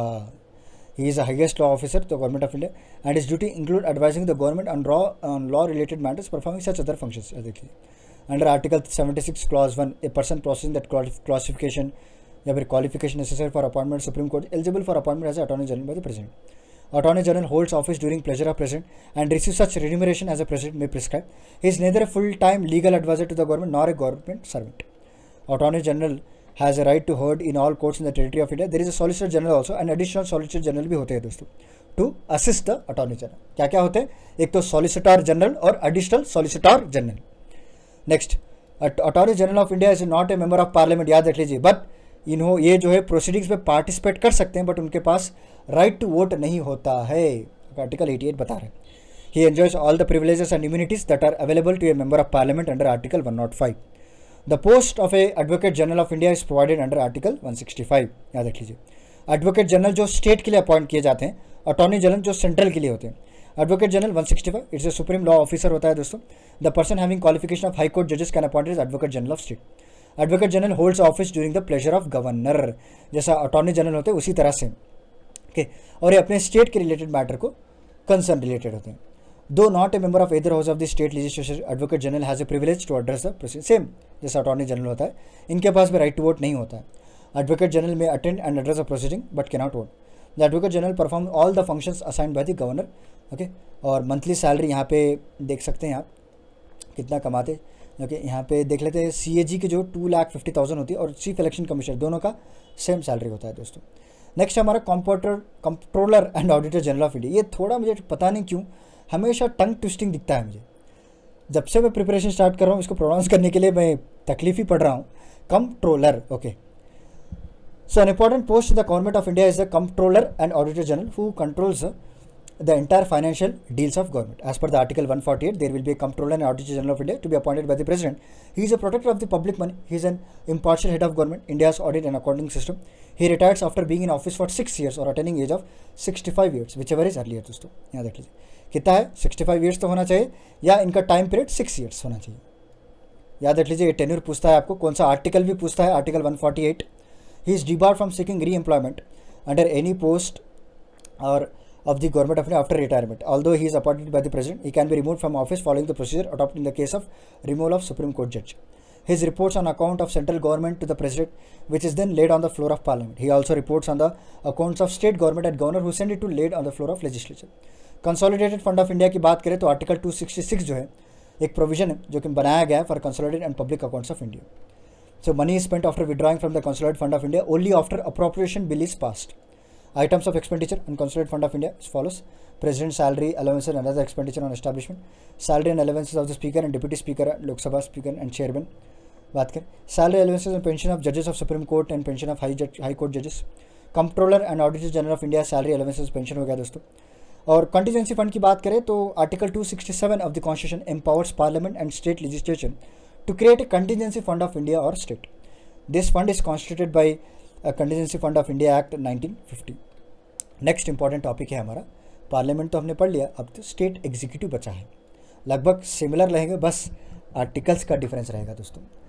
Okay, part 6 of the Indian constitution which deals from 153 to 167 refers to the state executive. The state executive consist of क्या क्या होते हैं, governor हो गया, chief minister हो गया, council of minister हो गया, एडवोकेट जनरल हो गया। और जिस तरह हमारे प्रेसिडेंट नॉमिनल हेड होते हैं, ओके, जो कि एग्जीक्यूटिव हेड माना जाता है, उसी तरह गवर्नर जो है कॉन्स्टिट्यूशनल हेड होते हैं दोस्तों ऑफ द स्टेट। गवर्नर देख लेते हैं, governor of a state is a head of executive powers. The governor himself or through his subordinate office exercise executive powers. State executive हो गया, उसके बाद गवर्नर हो गया, उसका स्टेट लेजिस्लेचर हो गया। स्टेट लेजिस्लेचर में आपको लेजिस्लेटिव असेंबली और लेजिस्लेटिव काउंसिल दोनों मिलते हैं। Okay, next, according to the article 153 each state has a governor has it constitutional head. But anyhow, exemption है क्योंकि मोर देन वन स्टेट को भी अपॉइंट कर सकते हैं गवर्नर हमारे। Okay, The provision was inserted by 7th Constitutional Amendment Act 1956. He should be the citizen of India and he completed 35 years of age. Conditions की बात करें, certain conditions have been attached relating to the appointment to the post of governor under Article 158. Okay, the governor should not be the member of either house of the parliament or legislature of any state. He should not hold any office of profit. Okay, important है। His emoluments, allowance during his tenure cannot be reduced. Appointment and term of office की बात करें, as per Article 155, the governor of the state shall be appointed by the president by warrant under hand seal.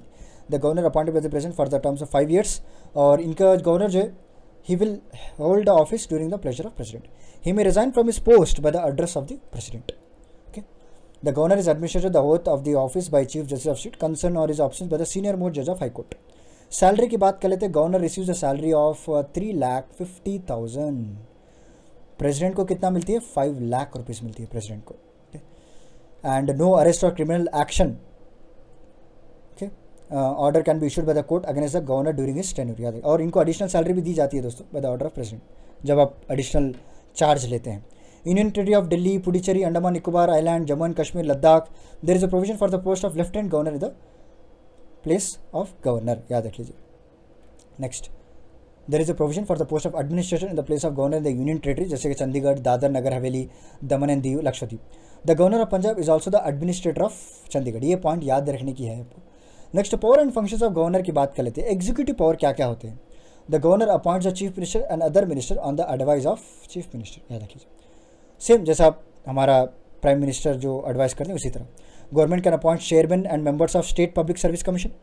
The governor appoints the chairman and members of state, but they can be removed only by president. Appoint करने का ताकत या फिर power इनको सिर्फ governor को ही है, निकालने की जो पोजीशन है वो सिर्फ प्रेसिडेंट कर सकते हैं. Government appoint vice chancellor of state university. Governor advises the president regarding the appointment of judges to high court. The governor appoints the advocate general of the state. Okay, governor जो basically एक representative of president की तरह act करते हैं दोस्तों during at present rule. He may get information from the chief minister from time to time regarding the administration of the state. The governor nominates 1/6 of the total member of in the upper house, जैसा हमारे president nominate करते हैं ना राज्यसभा में, उसी तरह. Next है legislative powers. The governor may summon, address, dissolve, prorogue the session of legislature. Clear? The bill passed by the state legislature becomes an act only after the assent of governor दोस्तों. If an immediate action is required on any subject, the state legislature is not in session, then the governor can issue the ordinance under Article 213.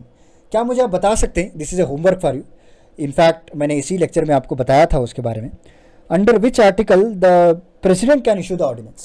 Tell me. Okay, an ordinance issued by him ceases to operate on expiry of 6 weeks from the reassembly of the state legislature. The governor can send a bill back to the state legislature. किसके लिए? For reconsideration in addition to the money bill. याद रखिए, but the governor is bound to give assent अगर वापस से bill दोबारा भेज दिया जाता है.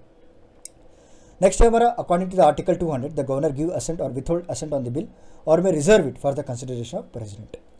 जुडिशियल पावर्स भी होते हैं दोस्तों, याद रख लीजिए, this is also important. As per the article 161 the governor shall have a power to pardon, reprieve, respite beside remission of punishment of a person or convicted of an offence against law on subject in which executive power of state is extended or have a power to suspend, remit or commit the session. The president also consult the governor is appointing the chief justice and other judges and high court of the state. Governor cannot pardon in the case of death penalty. Important. The governor does not have a power of pardon in the respect of order passed by the army court. Next है हमारा financial powers की बात करें. No money bill is introduced in legislative assembly without prior consent of governor. याद रख लीजिए. The governor submits annual financial statement of state to legislature every financial year. Governor can take money in advance from a contingency fund of state or any unexpected expenditure. So he constitutes the state finance commission every 5 years. Emergency power देख लेते हैं. If the president receive a report from a state governor that the state situation is a situation that the governor cannot carry on the governors according to the provision of constitution. Next है हमारा chief minister दोस्तों, important है. Okay. The chief minister is the head of the council of minister who is appointed by the governor. Actually governor का appoint करने का मतलब ये है कि he simply appoint those person who is a leader of the majority party, जैसा हमारे central level में होता है. और अदर मिनिस्टर को भी गवर्नर अपॉइंट करते हैं जो हमारे चीफ मिनिस्टर कहते हैं. On oath office secrecy to the chief minister, ये गवर्नर के द्वारा ही किया जाता है. Okay, as per article 164 clause 2 the council of ministers collective responsibility the legislature of state. Whenever a motion of no confidence is passed against the minister of entire council of minister has to be resign. The chief minister preside over the meeting of council of minister. Next, according to Article 167, the Chief Minister provides information to the Governor about administration and legislative work. The Chief Minister is a link for or exchange of information between Council of Minister and Governor. Okay, State Legislature की बात कर ले, so it consists of the Governor and the House of the State Legislature. Okay, और 2 houses और currently 6 ऐसे states हैं जहाँ पे Legislative Council है, जिसे हम राज्यसभा अगर आपको याद करना है तो इस तरह से याद कर लीजिए. Okay, आंध्र प्रदेश, उत्तर प्रदेश, कर्नाटका, तेलंगाना, बिहार और महाराष्ट्र. चलिए लेजिस्लेटिव काउंसिल के बारे में पहले जान लेते हैं. सो आर्टिकल 169 पार्लियामेंट में constitute and dissolve the legislative council if the resolution in this record is pass by legislative assembly of the respective state, जो कि एटलीस्ट 2/3 ऑफ द मेजॉरिटी तो होना चाहिए. जब पास करेंगे तभी जाकर लेजिस्लेटिव काउंसिल बनाया जाता है हर एक स्टेट में. Legislative council is upper house of the state legislature, जैसे कि राज्यसभा होता है. Okay, The total number of members of the Legislative Council should not exceed 1/3 of the total number of members. The minimum age limit to become a member of Legislative Council is 30 years, and Legislative Council is a permanent house, is never dissolved. Each member of the Legislative Council has a term of 6 years, but every 2 years, 1/3 of the members retire after completing their term. Okay, and member of the Legislative Council are elected indirectly. Next, of the total member of Legislative Council, 1/3 of the members are elected by the Electoral College. Okay, of the local bodies, और 1/3 एक तिहाई हिस्सा जो है वो elected by the members of legislative assembly. And 1/12 members जो है teachers या फिर हायर स्कूल्स के होते हैं, जो कि 3 साल तक इनको इलेक्ट किया जाता है. और बाकी के 1/12 मेंबर्स जो होते हैं वो जो बैचलर डिग्रीज के जो ग्रेजुएट्स होते हैं, जो अपने फील्ड में अच्छा काम किया होगा, उनके लिए 3 साल तक नॉमिनेट किया जाता है. And remaining 1/6 members they nominated, not elected, they are nominated by the governor in the field of literature, arts, science and cooperative. Member of the Legislative Council elect 1 chairman and deputy chairman of the house. The chairman and the deputy chairman of the Legislative Council can resign from their post. याद रख लीजिए. Okay, and the chairman and deputy chairman can be removed from their post to a resolution passed by the member of legislative council, जो कि 14 days prior notice तो देना ही पड़ेगा ना, same जैसे मैंने आपको बताया. नेक्स्ट है हमारा लेजिस्लेटिव असेंबली दोस्तों. Legislative assembly is also called lower house, जैसा हम लोकसभा कहते हैं उसी तरह. The structure of legislative assembly is mentioned under article 170. Okay. The term of the member of legislative assembly is 5 years. In special case, the governor can dissolve the legislative assembly even before the 5 years. जब कोई majority prove नहीं कर पाए, बहुत सारा हुआ ना, recently Rajasthan में हुआ, कई तरह स्टेट्स में होते रहते हैं. The governor can dissolve the legislative assembly even before 5 years. और मिनिमम एज कितना होना चाहिए? 25 साल होना चाहिए दोस्तों, यहाँ देख लीजिए. The member of legislative assembly are directly elected by adult suffrage. Each state legislative assembly में हैव मैक्सिमम 500 और मिनिमम 60 मेंबर्स होना चाहिए. As an exemption, Goa and Mizoram have just 40 legislative assembly seats, while Sikkim have 32. Okay. So, number of member of legislative assembly in states and union territories, these are the everything. उतना important नहीं है. Okay.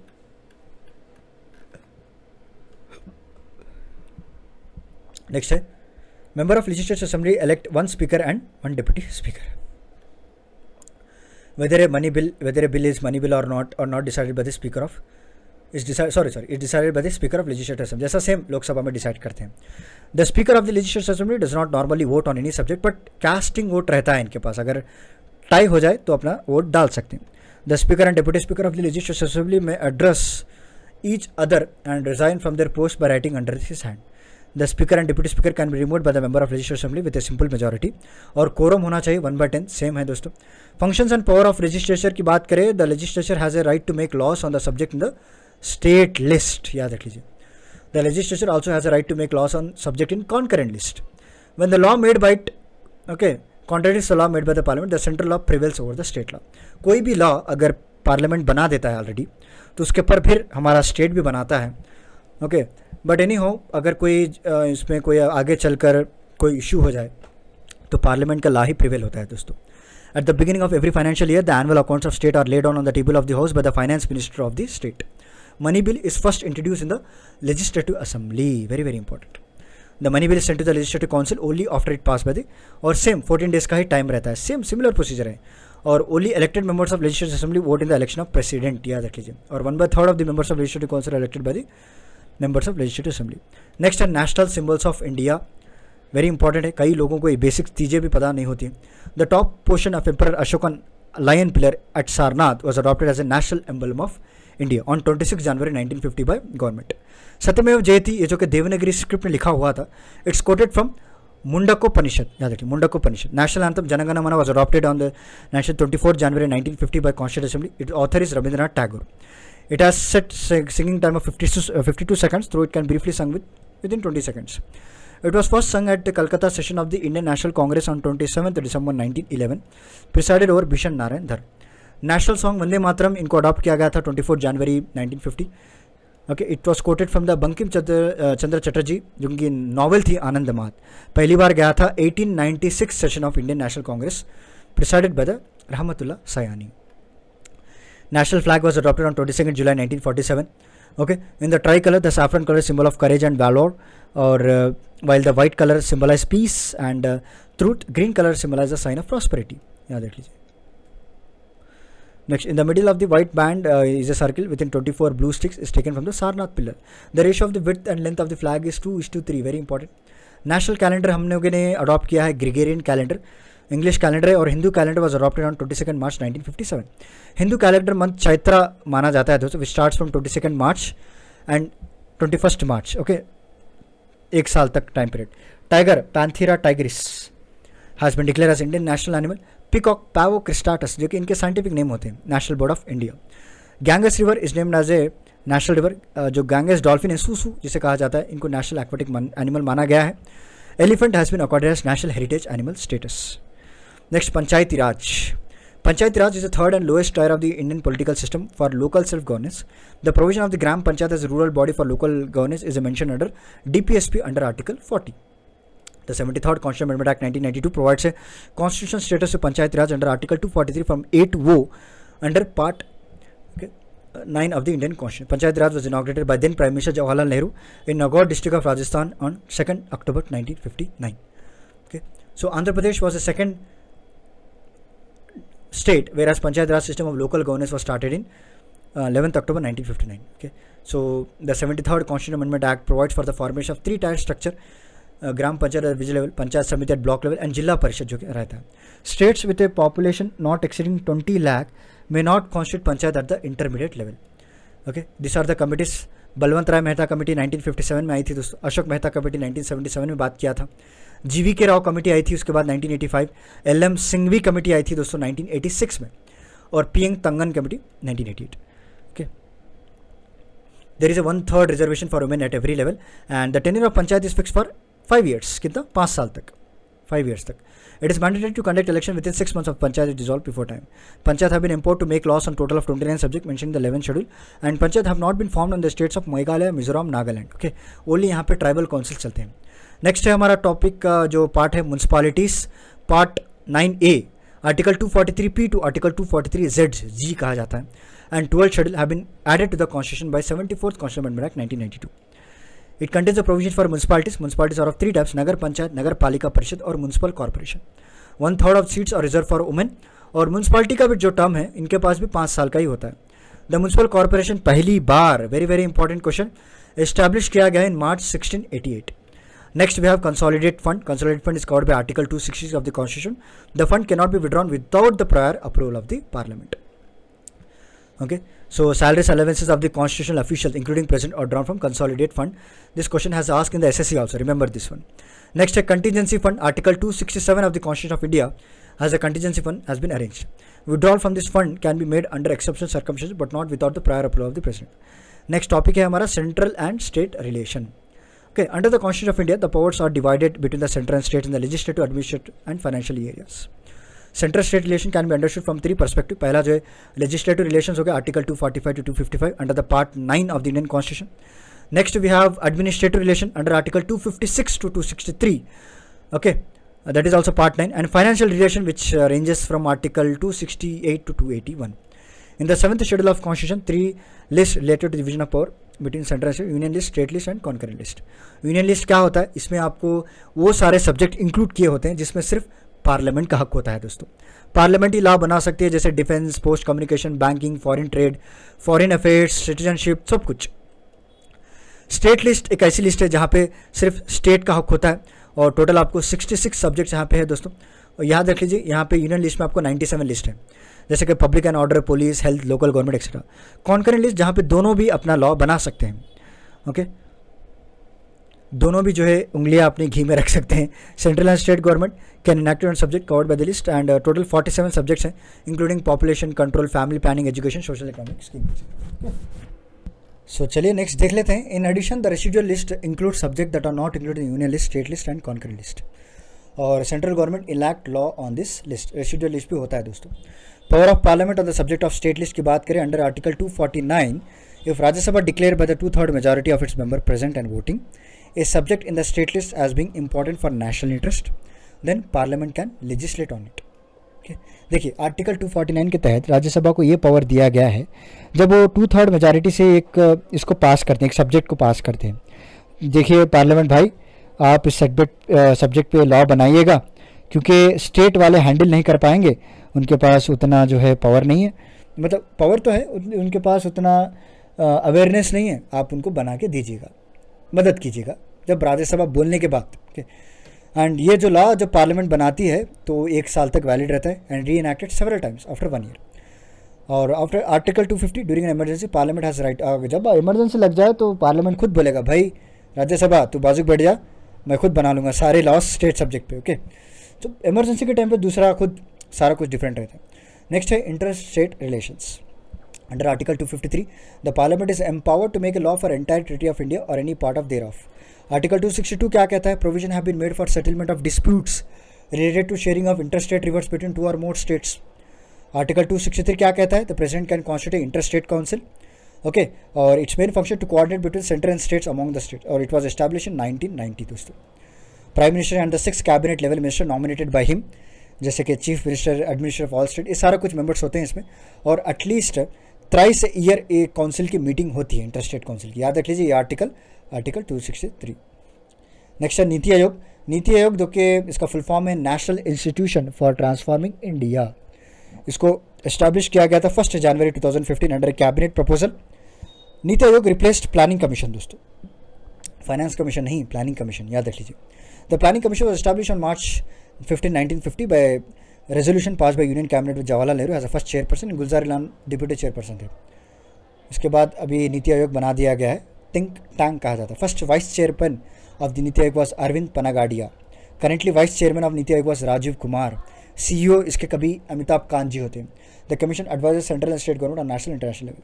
Next हमारा national development council. It was constituted on 6 August 1952 दोस्तों by government resolution. The national development council act as a bridge between centre and state.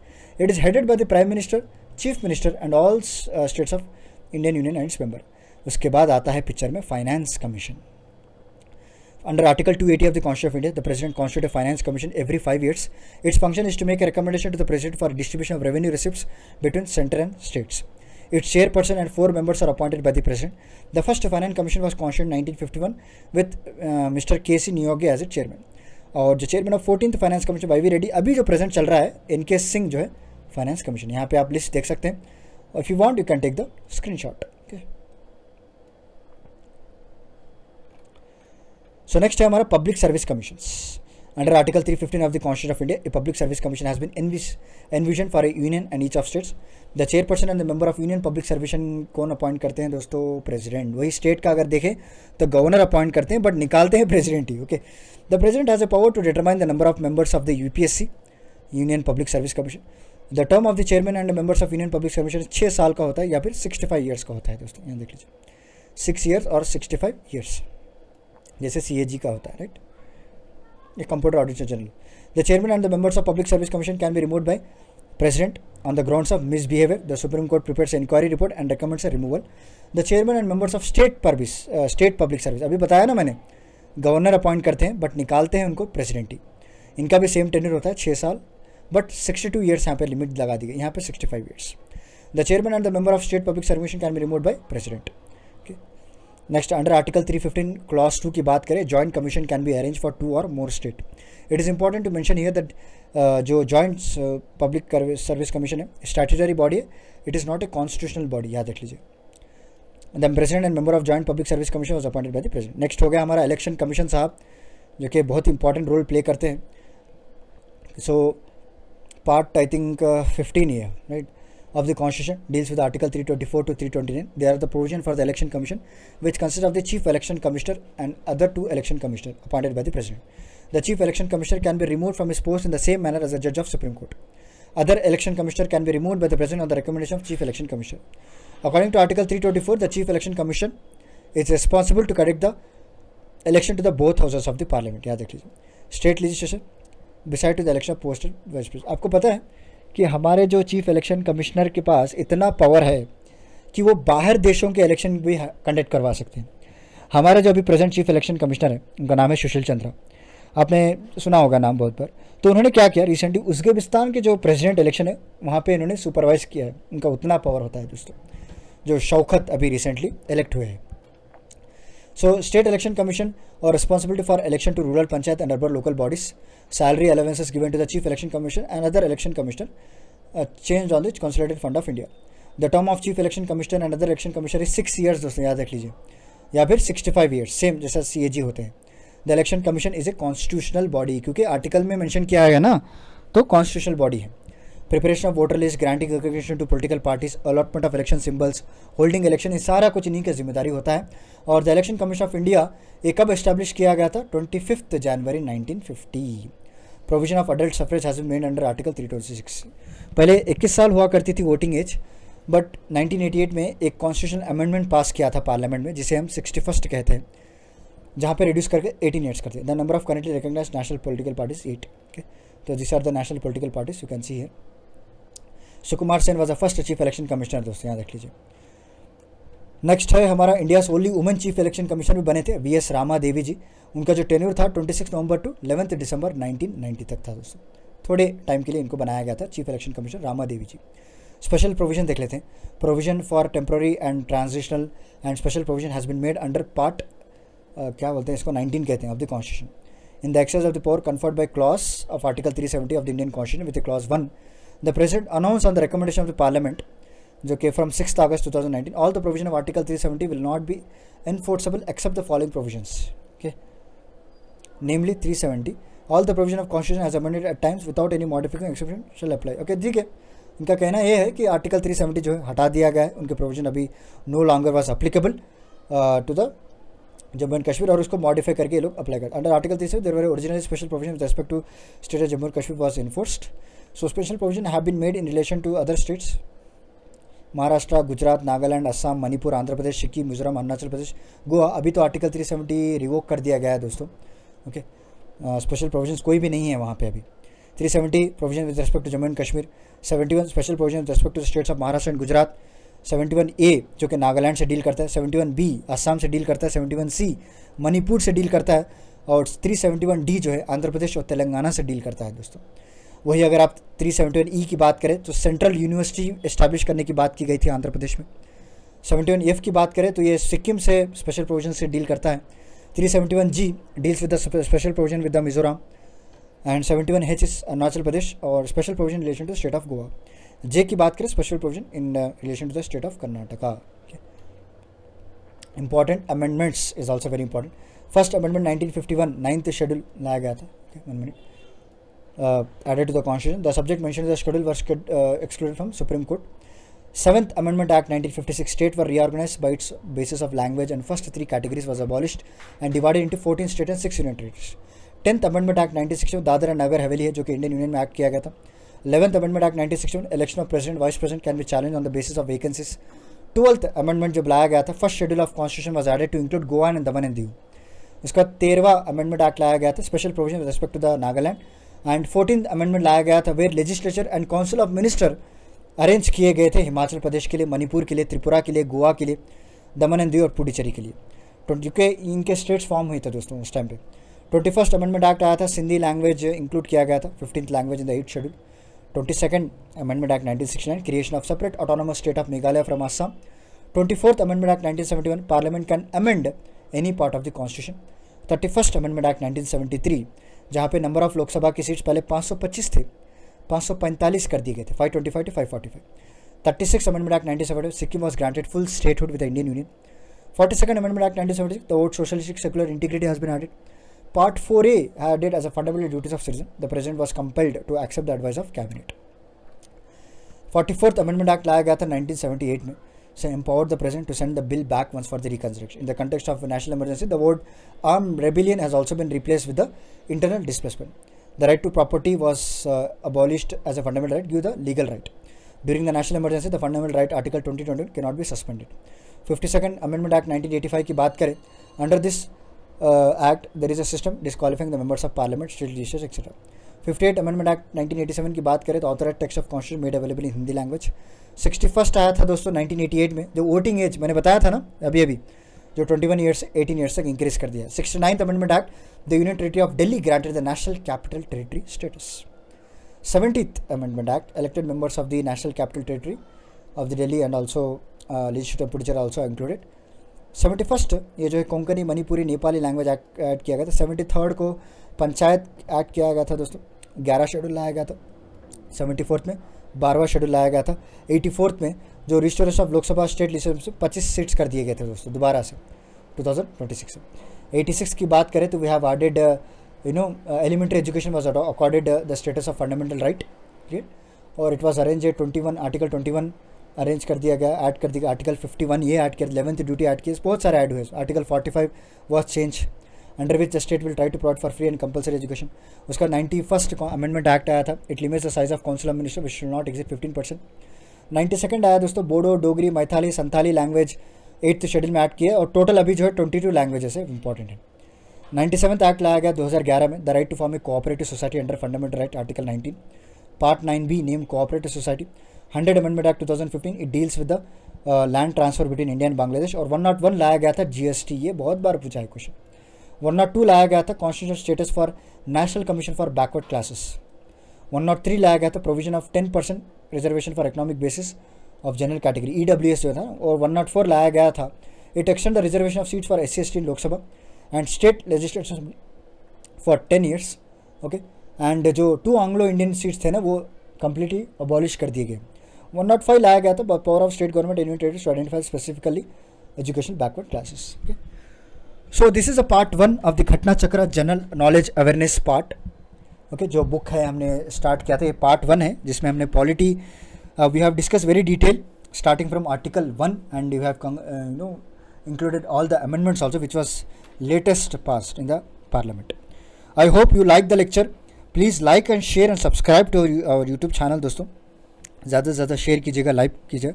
So next part में लेकर आऊँगा जिसमें हम हिस्ट्री के बारे में पढ़ेंगे, इंडियन हिस्ट्री, जिसमें मिडिवल हो गया, एशियंट, मिडिवल, मॉडर्न, ओके, सारा कुछ मैं आपको पढ़ाऊँगा. कंप्लीट बुक हम 1 by 1 पार्ट वाइज कवर करते जाएंगे.